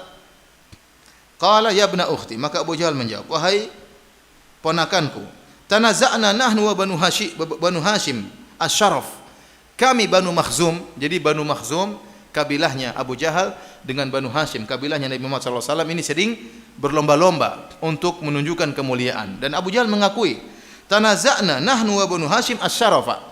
Kami Bani Makhzum, kabilah Makhzum dan kabilah Bani Hashim sering bersaing dalam meraih kemuliaan. Fa at'amu wa at'amna. Mereka memberi makan kepada fakir miskin, kami Banu Makhzum juga beri makan kepada fakir miskin. Wa saqaw wa saqaina. Mereka beri minum kepada orang-orang miskin, kepada jamaah haji, kami pun beri minum kepada sebagaimana mereka. Wa ajaru wa ajarna. Mereka melindungi, kami juga melindungi. Kalau ada orang minta perlindungan, mereka beri perlindungan, pertolongan melalui memberikan perlindungan. Kami pun memberikan perlindungan kepada orang yang minta perlindungan. Hatta idza tajathaina ala rukabi kunna kafarasai rihan. Sampai akhirnya kita ini sudah bersaing sama-sama. Seperti dua kuda yang saling berlomba, sama-sama ini. Sudah sama-sama dalam segala hal. Mereka suka sedekah, kami sedekah. Mereka suka menolong, kami pun suka menolong. Kami bisa menyaingi mereka dalam segala hal. Qalu minna nabiyyun. Tahu-tahu Bani Hashim mengatakan kita punya nabi. Nah, kalau ini kita enggak bisa nyaingi. Kata Abu Jahal, "Famata nudriku mithla hadhi?" Bagaimana kita juga mengaku ada nabi? Ini yang membuat Abu Jahal tidak mau beriman kepada Muhammad SAW. Karena dia sudah bersaing sejak awal. Kalau kabilahnya Nabi SAW bersedekah, kabilah Banu Hashim juga, Banu Makhzum juga bisa bersedekah.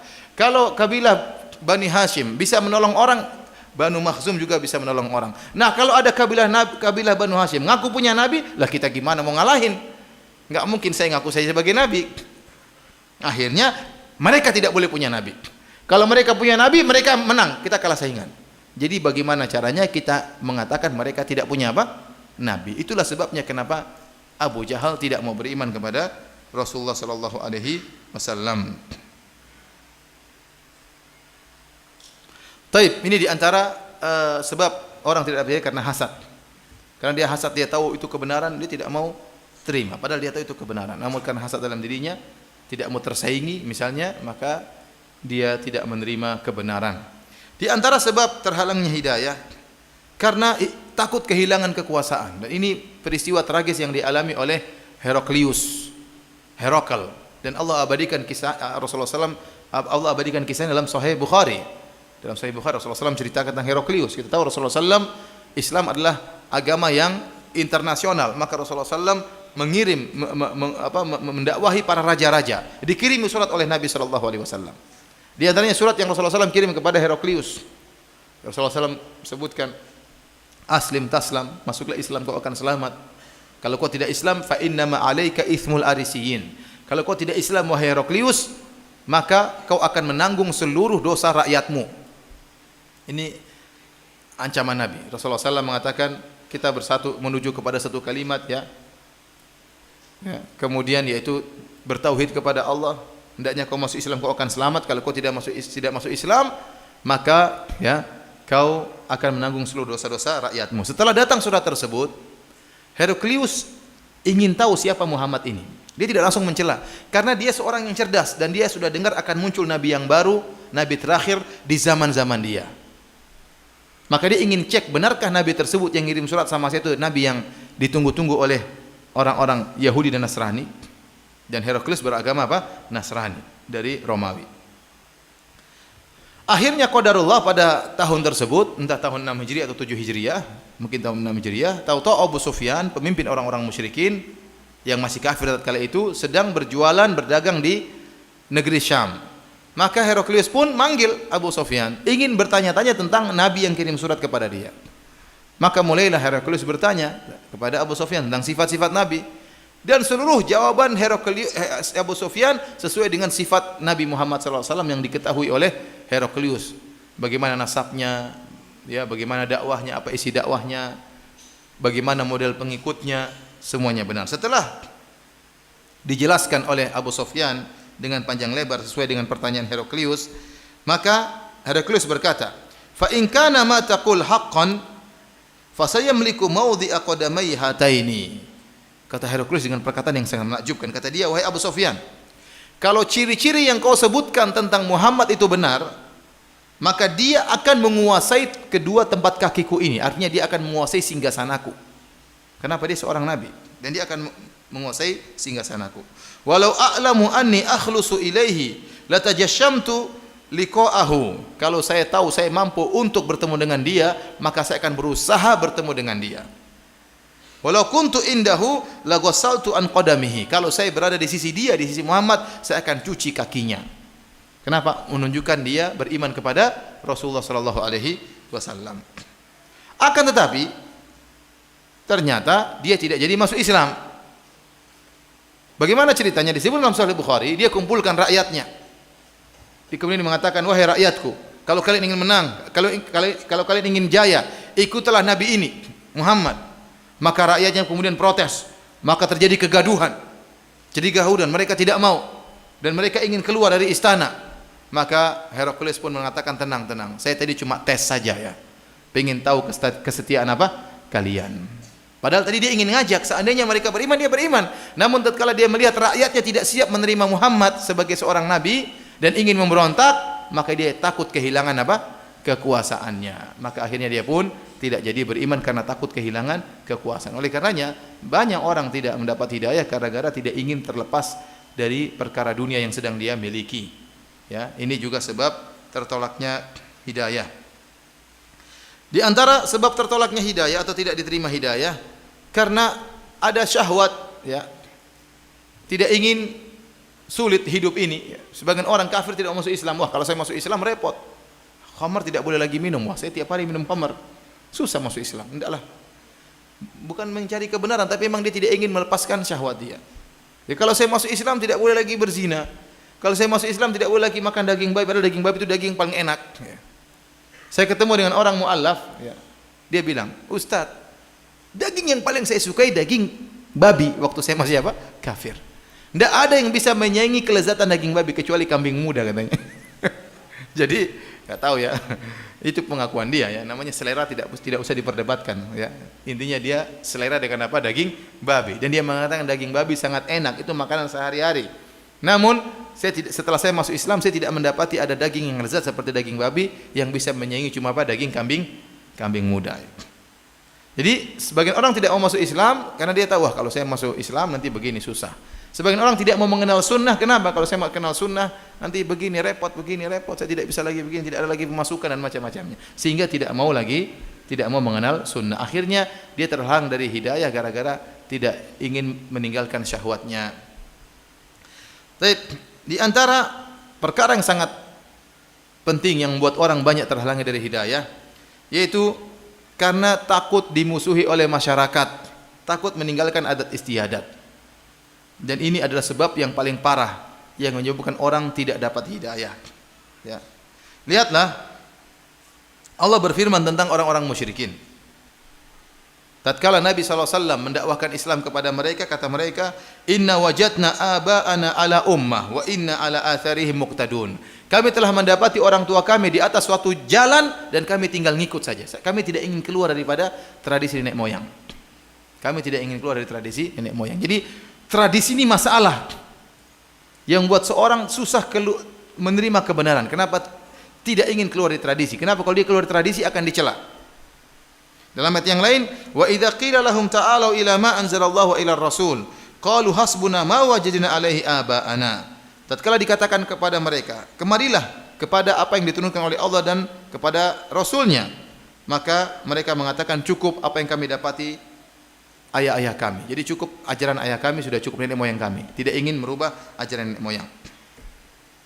Inilah yang menjadikan Abu Thalib tidak mau masuk Islam, karena tidak ingin keluar dari adat nenek moyang. Padahal dia telah berkata, "Walaqad alimtu bi anna dina Muhammadin min khairi adyanil bariyati dina, walaulal malamatu au hidharu masabbatin lawajadtani samhan bidzaka mubina." Sungguh saya telah tahu bahwasanya agamanya Muhammad adalah agama manusia yang terbaik.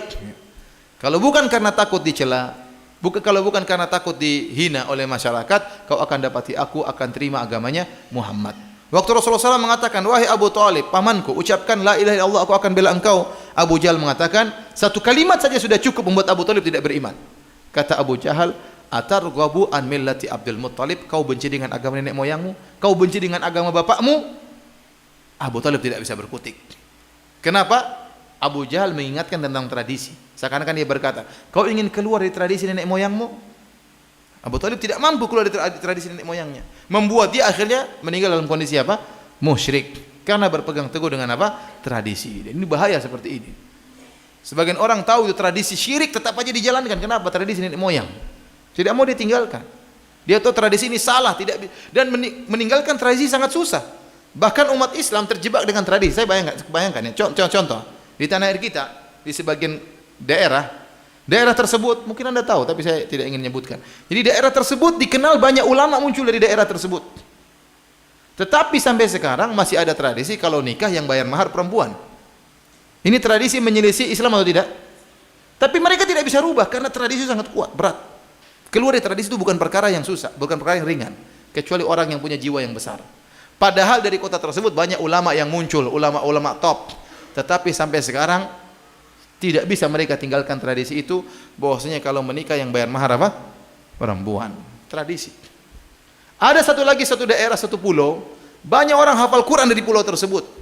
Banyak imam-imam berasal dari pulau tersebut. Tapi sampai sekarang tradisi masih berjalan. Kalau ingin menikah, maka laki-laki culik itu sang wanita, dibawa pergi. Nanti kemudian disambut untuk dinikahi. Kan enggak boleh seperti ini.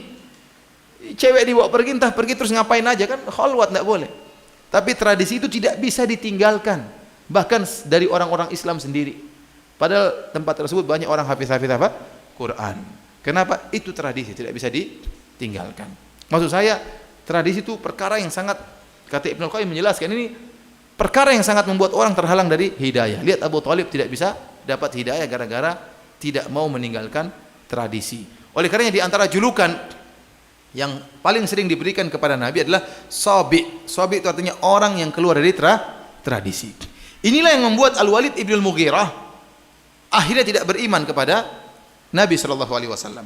Al-Walid ibn Al-Mughirah sebagaimana disebut dalam buku-buku tafsir seperti tafsir At-Tabari, tafsir Al-Baghawi, kemudian tafsir Ibnu Katsir.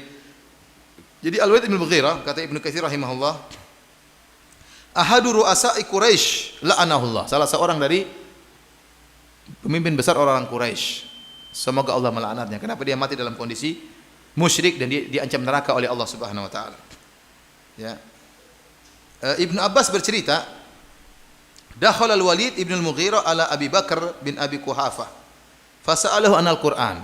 Fasa'alahu anil Al-Qur'an. Suatu hari Al-Walid bin Al-Mughirah bertemu dengan Abu Bakar, kemudian Al-Walid bin Al-Mughirah bertanya tentang Al-Qur'an.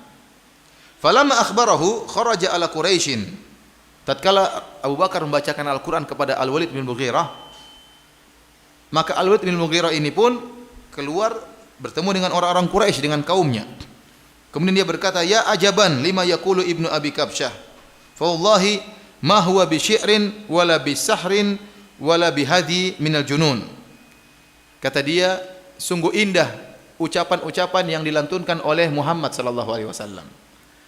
Ucapan-ucapan tersebut, lantunan-lantunan tersebut itu Al-Quran, bukanlah perkataan orang gila, bukanlah syair, bukanlah sihir. Karena Walid bin Mughirah pintar, dia tahu ini bukan perkataan sihir, bukan perkataan orang gila, ya, dan juga bukan perkataan penyair. Wa inna qaulahu lamin kalamillah, dan sungguhnya perkataan itu dari perkataan Allah Subhanahu wa taala. Ya. Tatkala dalam riwayat yang lain mengatakan la halawah wa fiha la talawah, bahwasanya dalam Al-Qur'an yang saya dengar tersebut ada keindahan, ada rasa manis yang saya rasakan waktu saya mendengar lantunan Al-Qur'an tersebut. Maka pembicaraan dia ini didengar oleh Abu Jahal. Abu Jahal bilang, gawat ini. Al-Walid bin Mughirah kalau masuk Islam, orang Quraisy semua masuk apa? Islam. Gawat. Dia enggak boleh masuk Islam. Akhirnya Abu Jahal berkata, ya, jadi orang-orang Quraisy pada mengeluh. Mereka berkata, wallahi, ya, la in saba al-Walid la tasbu Quraisyun. seandainya Al-Walid keluar dari tradisi nenek moyangnya, mereka mengatakan orang yang masuk Islam namanya sobe, yaitu orang keluar dari tradisi. Kalau Walid masuk Islam, keluar dari tradisi nenek moyangnya, maka orang Quraisy seluruhnya akan masuk Islam. Maka Abu Jahal berkata, ya, ana wallahi akfikum sya'nahu, itu urusan saya. Walid, biarkan itu urusan saya. Maka Abu Jahal pun pergi menuju Walid bin Mughirah. Tatkala dia bertemu dengan Walid bin Mughirah, dia berkata, alam tara ila qaumika qad jama'u laka shadaqah, wahai Walid, tidakkah kau lihat kaum orang-orang Quraisy sedang mengumpulkan sedekah buat kamu?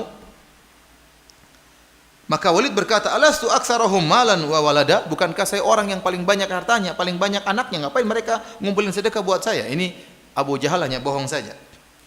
Maka Abu Jahal berkata, yatahaddatsuna annaka innama tadkhulu ala ibni Abi Quhafah litusiba min ta'amihi. Mereka bilang kau itu datang bertemu dengan Abu Bakar karena ingin makan di tempatnya, maka kau dengar Al-Quran.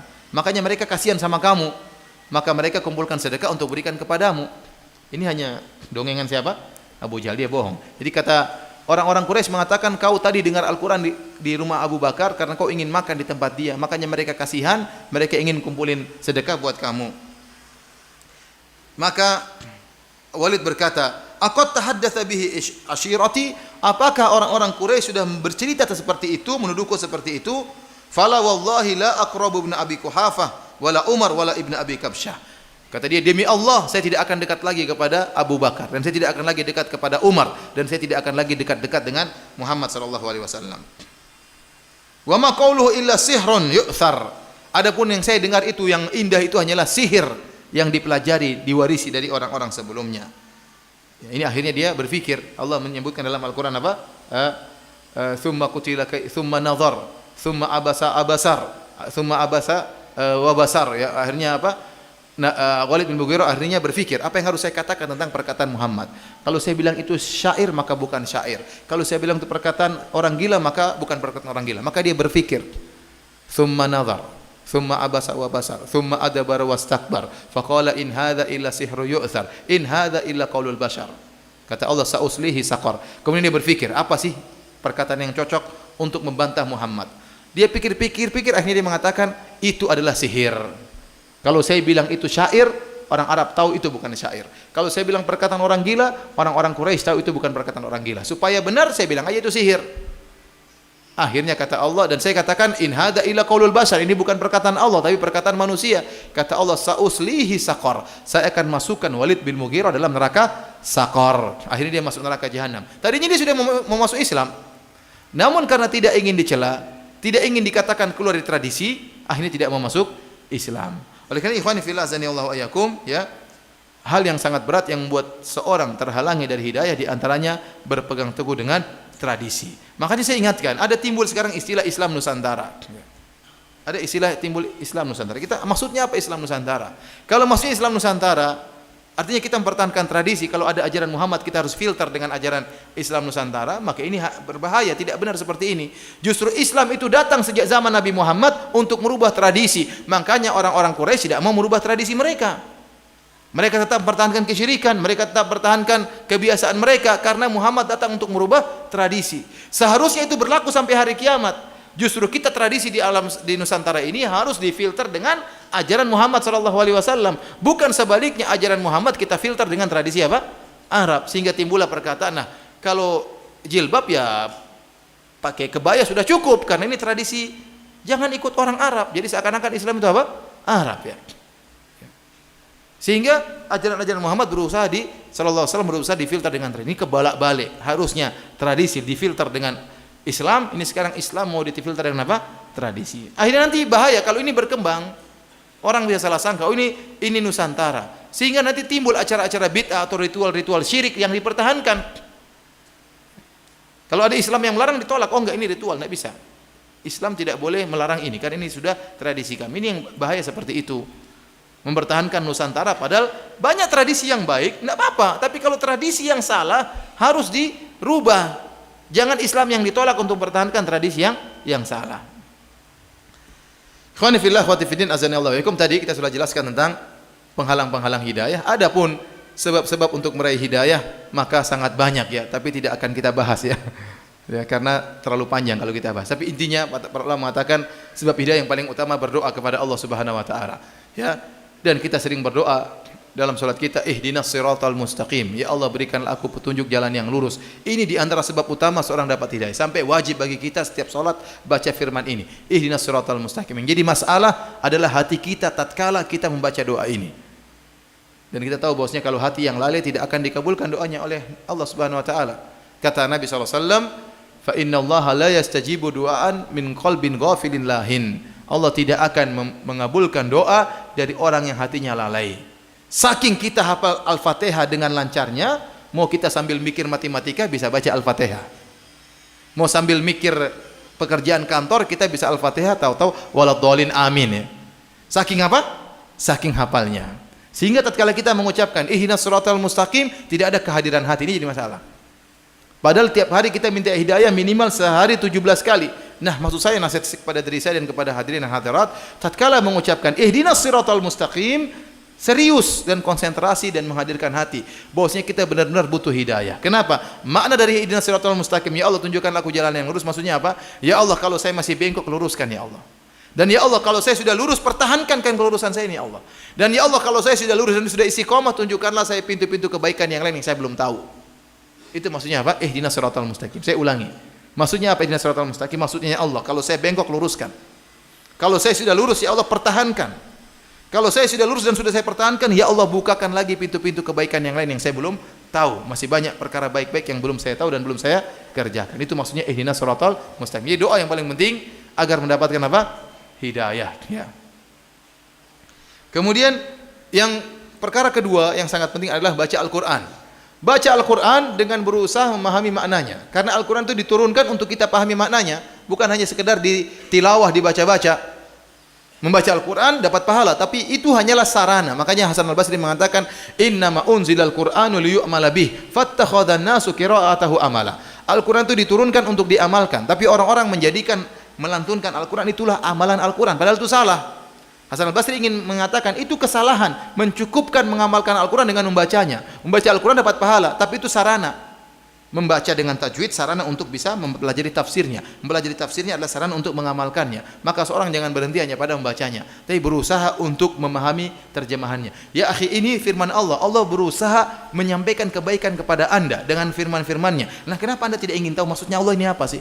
Anda sedang berusaha ingin tahu apa maksud Tuhan saya menyampaikan ini. Ini pintu hidayah yang sangat besar. Inna hadzal Qur'ana yahdi lillati hiya aqwam. Sungguhnya Al-Qur'an ini menunjukkan kepada memberi hidayah kepada yang terbaik. Alif lam mim dzalikal kitabu la raiba fihi hudal lil muttaqin. Sungguhnya ini Al-Qur'an, tidak ada keraguan dalamnya, petunjuk bagi orang-orang yang apa? Yang beriman. Maka kita berusaha, ada sisihkan waktu berusaha belajar tafsir. Oh, maksudnya ayat ini begini. Maksudnya meskipun satu hari satu ayat enggak apa-apa. Tapi itulah kita sedang mencari hidayah. Jadi bukan cuma dibaca-baca, tujuannya yang penting targetnya satu juz, tapi tidak kita berusaha pahami apa? Maknanya, ya. Saya sering sampaikan ya ikhwan, orang baca Al-Quran, baca Al-Fatihah.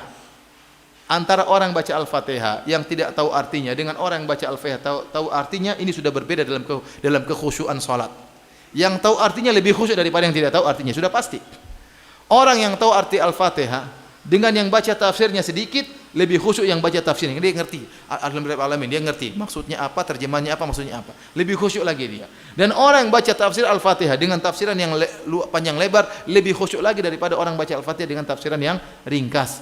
Ya, oleh karenanya semakin perdalam makna-makna ayat-ayat Al-Qur'an maka semakin kita dapat hidayah, ya. Di antaranya adalah belajar berkumpul dengan orang-orang yang saleh, ikuti pengajian. Ini semua sebab-sebab untuk meraih hidayah. Demikianlah ikhwan dan akhwat yang dirahmati Allah Subhanahu wa taala, kajian kita pada kesempatan hari ini ya. Semoga kita tetap dipertahankan dalam hidayah sunnah sampai kita bertemu dengan Allah Subhanahu wa taala.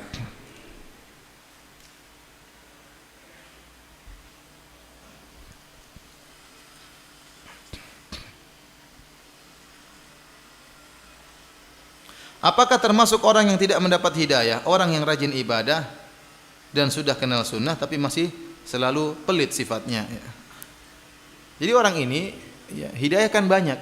Ada hidayah dermawan, ada hidayah ini. Ya. Dia mungkin dibukakan pintu-pintu hidayah. Rajin sholat tapi pintu hidayah dermawan tertutup. Masih pelit. Ya, makanya dia mengatakan ihdinas siratal mustaqim. Saya katakan tadi, apa maknanya ihdinas siratal mustaqim? Artinya di antaranya, ya Allah, bukakanlah pintu-pintu kebaikan yang belum aku ketahui. Sehingga orang yang menjadi pelit menjadi apa? Menjadi dermawan, ya. Orang yang tidak peduli, cuek sama kaum muslimin jadi peduli sama kaum muslimin. Orang yang tadinya sombong menjadi tawadhu, ya. Banyak perkara hidayah yang mungkin belum kita tahu dan belum kita amalkan. Jadi maksud saya, orang seperti ini diberikan hidayah dari sebagian sisi, tapi ada sebagian yang belum dia dibukakan pintu apa? Hidayahnya.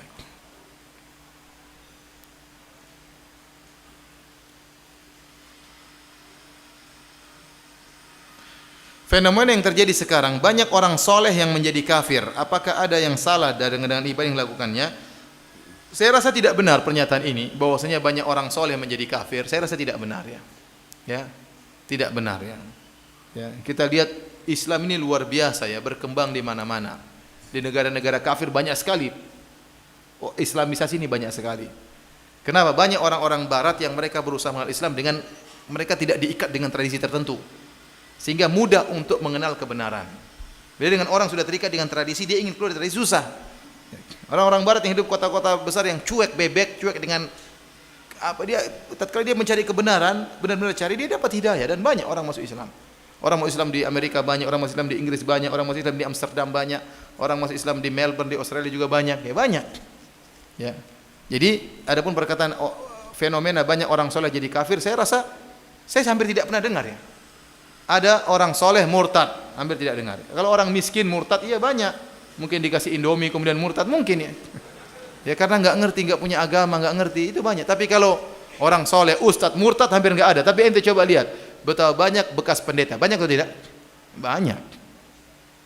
Makanya kata Ibnu Rajab Al-Hambali, kata Ibnu Daqiqil Id dalam syarah hadis apa, inna ahadakum la ya'malu bi amali ahli jannah, sungguhnya salah seorang dari kalian akan mengamalkan amalan penghuni surga sampai jarak dia dengan surga dekat, namun di akhir hayatnya dia beramal keburukan sehingga akhirnya meninggal dalam kondisi bermaksiat, masuk neraka.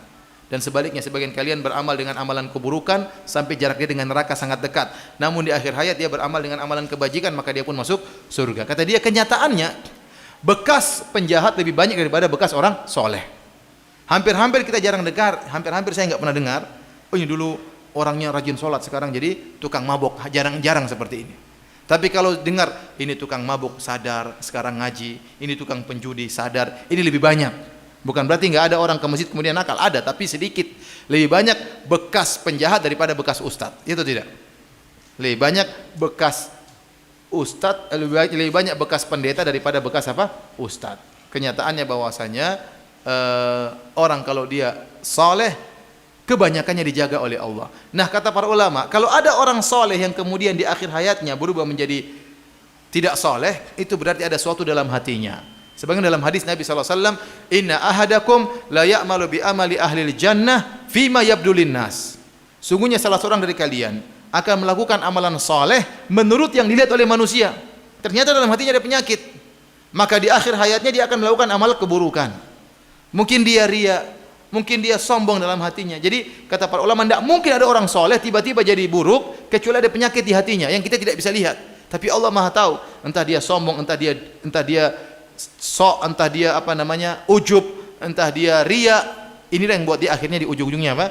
Akhirnya tadi berubah. Tapi kalau dia ikhlas tulus, insya Allah enggak.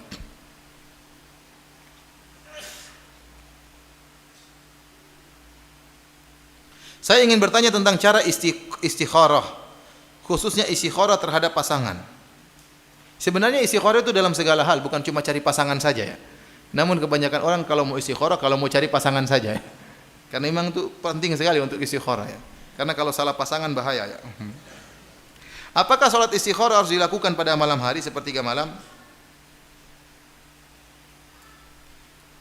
Jawabannya tidak harus. Tidak harus. Istikharah kapan saja. Kapan saja Anda boleh apa? Istikharah. Bahkan ini termasuk salat dzawatul asbab.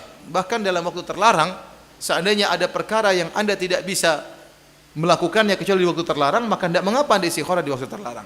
Contohnya, ada orang misalnya jual rumah. Kata dia, fulan mau beli rumah saya atau tidak? Saya kasih waktu Anda sampai jam sebelum maghrib. Sementara dia tawarkan waktu jam 4:30. Kalau Anda enggak kasih jawaban maghrib, saya akan tawarkan kepada orang lain. Ya.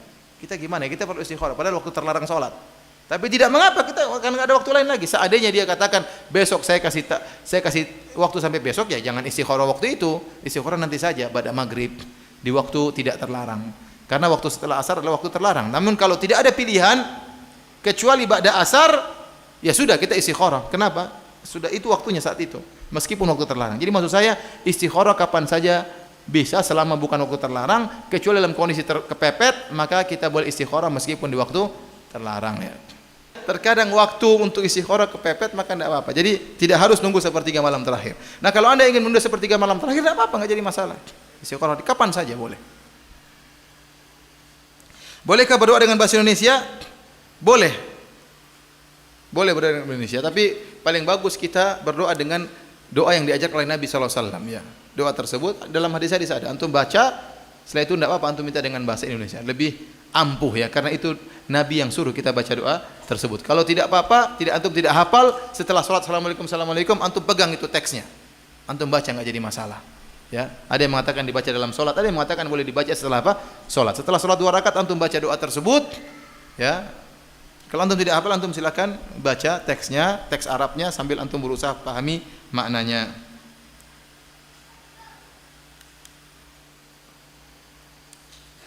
Apakah salat hajat itu sahih? Salat hajat itu hadisnya lemah, tetapi kalau seorang punya permasalahan silakan dia salat. Ya, adapun salat hajat maksudnya ada doa khusus bagi salat hajat. Hadis yang menyebutkan doa khusus tentang salat hajat itu hadisnya lemah. Tapi dalam hadis disebutkan karena Nabi sallallahu alaihi wasallam idza hazabahu amr fazi'a ila salat. Rasulullah sallallahu kalau ada permasalahan dia segera salat. Wasta'inu bis sabri was salat. Kata Allah Subhanahu wa taala, jadikanlah sabar dan salat sebagai penolong Anda. Jadi dalil kalau ada permasalahan jangan lupa untuk pertama kali kita mengadu kepada siapa? Kepada Allah dengan salat.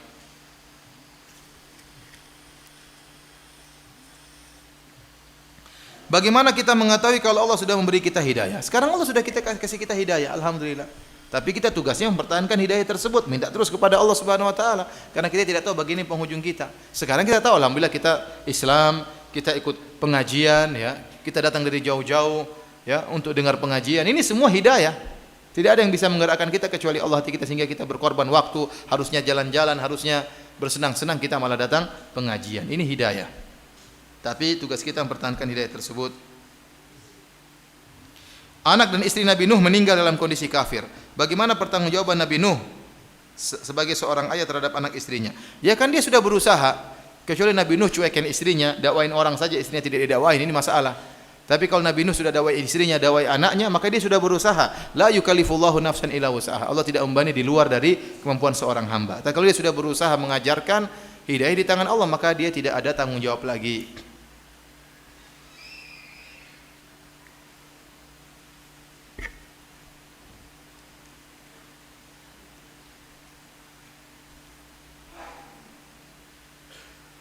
Ustaz, saya ketika hamil malas ibadahnya dan tidak membaca Al-Quran. Sekarang anak saya sudah 16 tahun, sulit disuruh baca Al-Quran walau sudah masuk pondok. Apakah ini tanda taubat saya belum diterima? Padahal sudah saya contohkan. Bagaimana solusinya Ustaz? Ya insya Allah kalau kita sudah bertobat pasti diterima. Kalau kita punya salah kita pasti, dan bertobat dengan tobat yang benar, pasti diterima oleh Allah. Anggap saja itu adalah ujian dari Allah. Ujian untuk mendakwahi anak kita, untuk mendidik anak kita ya. Ada orang soleh, anaknya nakal, ada ya. Contohnya Nabi Nuh alaihissalam ya. Gampangannya ya. Ya, ada ya seperti itu ya. Ya ada orang soleh, istrinya kurang ajar. Contohnya Nabi Nuh alaihissalam. Contohnya Nabi Lut, istrinya kafir ya. Itu ujian ya. Jadi kita tetap bertobat kepada Allah, tapi kita tidak putus asa ya. Jangan kita bilang waduh percuma saya tidak akan, karena tobat saya tidak diterima, anak saya tidak bakalan baik. Oh enggak, kita tetap mendoain anak kita. Tetap mendoain anak kita. Ustadz, apakah orang-orang yang belum mengenal sunnah tapi muslim itu belum dapat hidayah? Tadi saya jelaskan bahwasanya hidayah bertingkat-tingkat. Mereka sudah dapat hidayah yang sangat luar biasa. Itu hidayah apa? Islam. Itu hidayah yang sangat luar biasa. Tapi ada hidayah yang lebih spesifik lagi, yang lebih indah lagi, itu hidayah apa? Islam di atas apa? Sunnah ya. Tapi tatkala mereka Islam, maka mereka saudara kita. Mereka mengucapkan la ilaha illallah Muhammad Rasulullah, mereka saudara kita. Kita ramah kepada mereka. Mereka punya hak sebagai seorang muslim, tapi kita ingin, karena kita ingin mereka lebih mengenal lagi sunnah Nabi. Karena Islam itu dibangun di atas Al-Quran dan apa? Sunnah ya. Nah, Maksud saya mereka dapat hidayah, tapi kita ingin mereka dapat hidayah yang lebih lagi. Saya ingatkan kembali, ihdinas siratal mustaqim tadi ini artinya apa? Ya Allah, kalau saya menyimpang, luruskanlah apa? Saya. Kalau saya sudah lurus, tetapkanlah saya di atas kelurusan tersebut. Dan kalau saya sudah lurus dan sudah istiqamah, maka bukakanlah bagi saya pintu-pintu hidayah yang lain.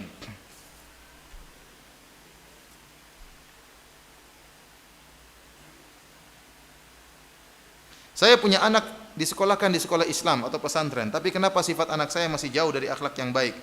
Apa yang bisa saya lakukan selain berdoa? Berusaha, berdoa dan berusaha. Anak kalau kita letakkan atau kita letakkan di pesantren, bukan berarti kita sudah terlepas tanggung jawab, tidak. Justru kita bersyukur ada pesantren yang mau membantu pendidikan anak kita. Nah, kita harus tengok, harus telepon, harus kasih motivasi, tanya kepada gurunya, ya, Pak Guru, gimana perkembangan anak saya? Kalau bisa bikin grup-grup wali murid dengan gurunya, sehingga gurunya bisa kasih informasi tentang perkembangan anaknya. Demikian, bukan kita lepas gitu saja, tahun depan baru ketemu lagi. Ya repot seperti itu. Anak-anak bilang, ayah saya kurang ajar, saya dibuang di sini. Jadi tembok, ya, enggak, jangan begitu. Ente datang, telepon. Kalau ente enggak bisa datang, enggak punya uang, telepon. Gimana kabar? Nak, gimana hafalanmu? Coba Abi dengar. Ya, berarti perhatian. Oh, masya Allah, dipuji. Berarti anak itu kan, antum dulu waktu kecil seperti apa sih? Kalau enggak ketemu sama orang tua seminggu kan gimana rasanya? Orang tua saya kurang ajar. Apalagi sebulan enggak ketemu. Sudah enggak pernah ketemu, enggak pernah dikasih duit lagi. Kan gimana? Anak merasa dibuang, ya. Dibuangnya di pondok, ya. Meskipun di pondok sama dibuang juga, ya. Jadi tatkala kita letakkan anak kita di sekolah Islam, kita berterima kasih ada sekolah seperti itu, kita keluarkan biaya. Tapi bukan berarti nih pondok nih saya sudah kasih duit ya, ini urusan kamu ya, bukan begitu. Tetap kita bertanggung jawab terhadap anak ini. Maka kita harus cek, telepon, kunjungi, tanya perkembangan dia terhadap ustadznya, kepada wali muridnya. Itu baru namanya orang tua yang berusaha. Tapi sekali lagi hidayah di tangan Allah Subhanahu wa taala. Saya mu'allaf baru mengenal Islam 3 tahun ini dan langsung ikut sunnah. Suami saya Islam KTP. Sehingga banyak pertentangan di antara kami.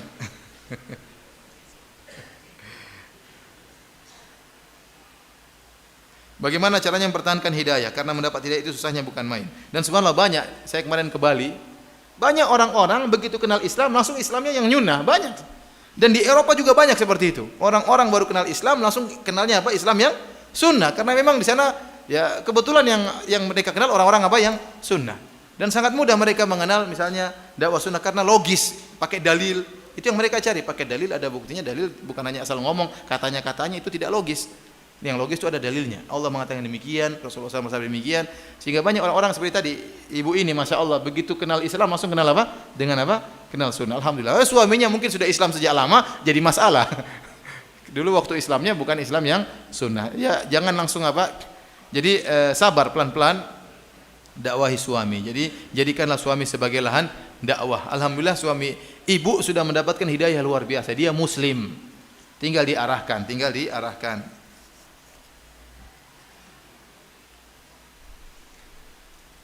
Pak Ustadz, maaf, saya ingin tanya, bagaimana dengan orang yang selain Islam, non-Muslim? Orangnya baik, sedekahnya banyak, taat sama agamanya, sesuai keyakinannya, tapi dia tidak dapat hidayah dari Allah. Bagaimana kalau dia di akhirat? Jadi di akhirat neraka jahanam ya. Jadi ada orang, dua model orang yang kafir. Orang yang kafir yang dia sama sekali tidak pernah dengar tentang Islam. Atau dia mendengar Islam dengan pendengaran yang buruk, sehingga dia tidak masuk Islam. Maka orang ini mungkin dapat uzur karena Allah berfirman wa ma kunna mu'adzibina hatta nab'atsa rasula. Kami tidak akan mengadab sampai kami utus apa? Rasul. Atau orang yang menjalankan fungsi rasul seperti dai, seperti buku, ini menjalankan fungsi rasul. Datang risalah Islam kepada dia. Kita contohnya 100 tahun lalu masih banyak saudara-saudara orang-orang yang di pedalaman suku Asmat, pedalaman mungkin aborigin dan macam-macamnya. Mereka tidak pernah dengar tentang Islam. Apakah mereka pasti kalau mati masuk neraka jahanam? Jawabannya tidak. Karena Allah tidak akan mengadab kecuali kalau sampai diutus apa? Rasul atau orang yang menjalankan fungsi Rasul. Ada orang tidak pernah kenal Islam, tahu-tahu ada orang Islam datang ke kampung tersebut. Tapi orang Islam ini suka minum bir, suka bohong, suka zina. Ya dia enggak, orang Islam kayak gini dia enggak mau masuk Islam. Dan ini dia dapat uzur karena dia pikiran dia orang Islam kayak begini modelnya. Nah, bagaimana nasib dia di akhirat? Nasib dia di akhirat Allah akan uji dia dengan cara pengujian yang Allah kehendaki. Tapi di dunia kita bilang dia KTP-nya kafir. Kalau dia meninggal tidak boleh dikubur di kuburan orang Islam karena status dia kafir. Tapi bagaimana di akhirat kita nggak tahu. Ya beda lagi, ada orang Mungkin dia pendeta. Dia baik, sedekah, tapi dia tahu tentang Islam. Dia baca Al-Quran, dia bisa bahasa Arab, dia tahu Al-Quran, dia mengerti, dia dengar tentang Islam, dia tahu orang Islam baik, tapi tidak mau masuk Islam. Orang ini bagaimana? Kita bilang orang ini tidak dapat uzur, meskipun dia baik. Kenapa? Karena dia berbuat syirik kepada Allah Subhanahu Wa Taala. Makanya waktu Rasulullah SAW ditanya, Aisyah bertanya, ya Rasulullah, Abdullah bin Jud'an, wahai Rasulullah, bagaimana dengan Abdullah bin Jud'an? Dia adalah orang yang suka menyambung silaturahmi, suka memberi makan kepada fakir miskin, dan dia suka menjamu tamu. Hal yanfa'uhu dzalik, apakah bermanfaat? Kata Nabi, la, tidak bermanfaat. Kenapa? Dia mati dalam kondisi apa? Musyrik. Abu Talib, apa kurang baiknya? Abu Talib rela mati demi membela Muhammad sallallahu alaihi wasallam. Baiknya luar biasa, tapi meninggal dalam kondisi musyrik, masuk neraka jahanam. Gampangannya begini. Sekarang kalau secara ini hanya sekadar analogi. Kalau ada kita sebagai bapak, anak kita ini lahir dari rahim istri kita. Kita yang biasa sejak kecil, kita yang setengah mati cari nafkah untuk membiayain dia, untuk kasih makan dia. Kemudian sudah besar kita sekolahkan dia. Kebutuhannya kita penuhi semuanya. Kita bawa jalan-jalan, kita bawa semua. Kemudian kita kuliahkan. Kita kuliahkan, waktu kuliah kita kasih uang begitu banyak, ongkos masuknya semua. Setelah dia lulus jadi sarjana, dapat kerja, punya penghasilan, tahu-tahu dia berbakti sama bapak yang lain. Kira-kira gimana? Ini kurang ajar anak saya. Ya. Tahu-tahu dia lupakan kita, dia berbakti kepada bapak yang lain. Atau dia menganggap bapaknya ada dua. Ya, saya punya bapak dua. Kita nggak suka, kamu yang saya pelihara sejak kecil saya, bukan orang lain. Kamu dari hasil air mani saya, kenapa kau berbakti sama bapak yang lain? Gambarnya kira-kira demikian. Allah yang telah memberikan kita segala sesuatu, rezeki, yang menciptakan kita dari tidak ada menjadi ada, kemudian dia beribadah kepada makhluk. Ini nggak benar seperti ini. Dia beribadah kepada makhluk, tidak beribadah kepada pencipta alam semesta. Meskipun dia baik, meskipun dia suka bersedekah, tetap saja masuk neraka jahanam. Kenapa dia melakukan dosa yang tidak mungkin diampuni? Dosa syirik kepada Allah Subhanahu wa taala.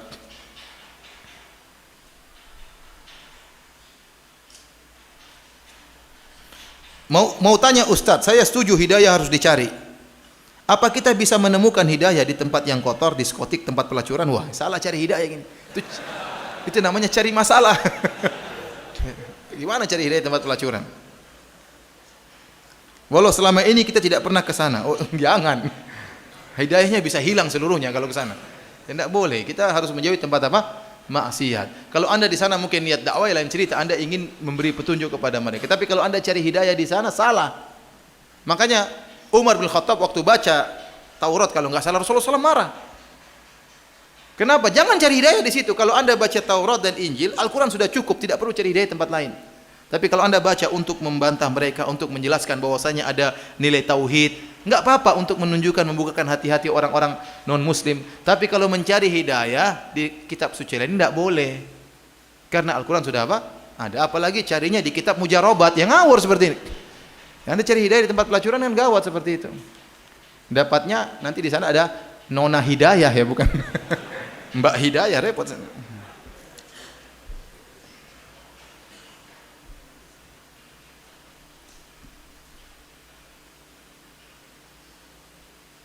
Apakah hidayah itu bisa bertahan tanpa diusahakan atau malah bisa pergi dari seorang atau bersifat sementara atau permanen? Wah, hidayah intinya kita hidayah bertingkat-tingkat. Ada hidayah Islam, setelah hidayah Islam ada hidayah sunnah, ada hidayah yang lainnya. Kita berusaha mencarinya, berdoa kepada Allah. Kalau sudah ada kita dapatkan, kita berusaha menjaganya. Nabi SAW di antara doa yang paling sering beliau baca, ya muqallibal qulub tsabbit qalbi ala dinik. Ya Allah, wahai pembolak-balik hati manusia, tegarkanlah hatiku di atas agamamu. Ya. Jadi kalau kita pun bersalah segera bertobat agar hidayah kembali. Ada orang seperti itu. Tadinya dia rajin salat malam, tahu-tahu ini hidayah dapat bisa salat malam. Tahu-tahu dia sibuk dengan dunia, tidak pernah salat malam lagi. Maka hidayah salat malam telah pergi darinya. Maka dia harus kembalikan. Saya dulu salat malam kok. Ya, Rasulullah SAW pernah berkata, nikmal abdu fulan, hamba yang terbaik si fulan. Kalau dia tidak tinggalkan salat malam, berarti dia dulu pernah salat apa? Malam. Maksud saya banyak ada orang hidayah dia suka bersedekah, tahu-tahu dia jadi pelit. Berarti ada hidayah yang lepas dari dia. Maka dia berusaha kembalikan lagi, bertobat kepada Allah dan dia kembalikan lagi hidayah tersebut, kemudian dia pertahankan. Dan demikianlah manusia, sering salah, sering lalai, sering lupa, dan segera kalau dia lupa atau salah atau lalai maka hendaknya dia segera bertobat kepada Allah Subhanahu wa taala. Terakhir pertanyaan, ya Ustadz, mohon nasihat para suami yang sering ngobrol dengan intens dan bahkan mesra dengan wanita lain selain istri dengan dalih berdakwah. Tolong katakan kepada mereka bahwa hal itu menyakiti para istri. Wah, saya sudah sampaikan ya. Ya, hati-hati, hati ini sangat lemah ya ikhwan ya. Hati ini sangat lemah ya. Saya tahu sebagai lelaki hati saya pun sangat lemah. Antum juga jangan sok apa. Kalau Nabi Yusuf saja takut ya, Nabi Yusuf yang berdoa ya, Rabbi sijinu ahabbu ilayya mimma yad'unani ilaihi. Kata Nabi Yusuf, ya Allah, penjara lebih saya sukai daripada ngeladeni wanita-wanita tersebut. Wa illa tasrif anni kaidahunna, kalau kau tidak palingkan gangguan mereka, rayuan mereka dariku, asbu ilaihinna, saya akan condong kepada mereka. Dan saya akan bermaksiat, wa akun minal jahilin, dan saya akan termasuk orang yang jahil melakukan maksiat. Ini Nabi Yusuf alaihissalam minta di penjara.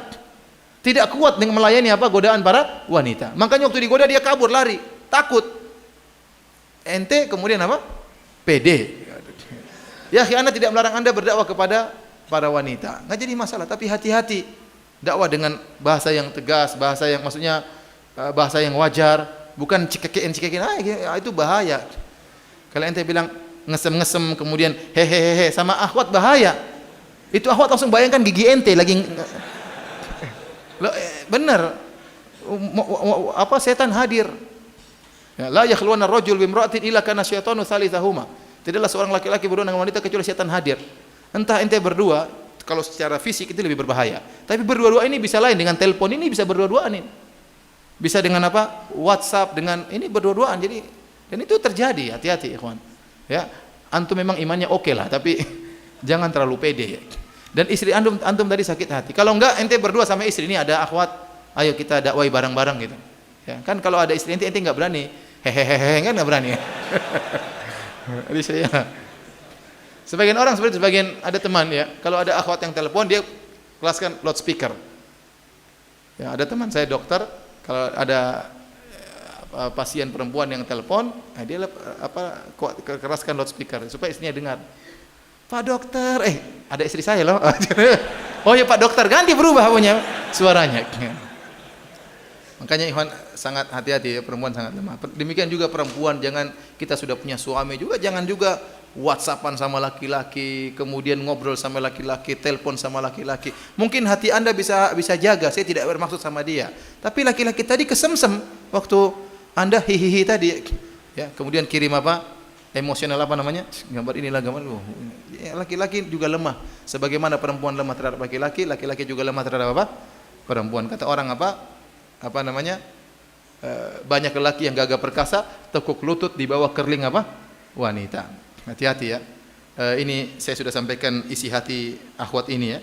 Kata dia, tolong katakan kepada mereka bahwa hal itu menyakiti para istri ya. Demikian para hadirin dan hadirat, kajian kita pada kesempatan kali ini, kurang lebihnya saya mohon maaf. Wabillahi taufiq wal hidayah. Assalamualaikum warahmatullahi wabarakatuh.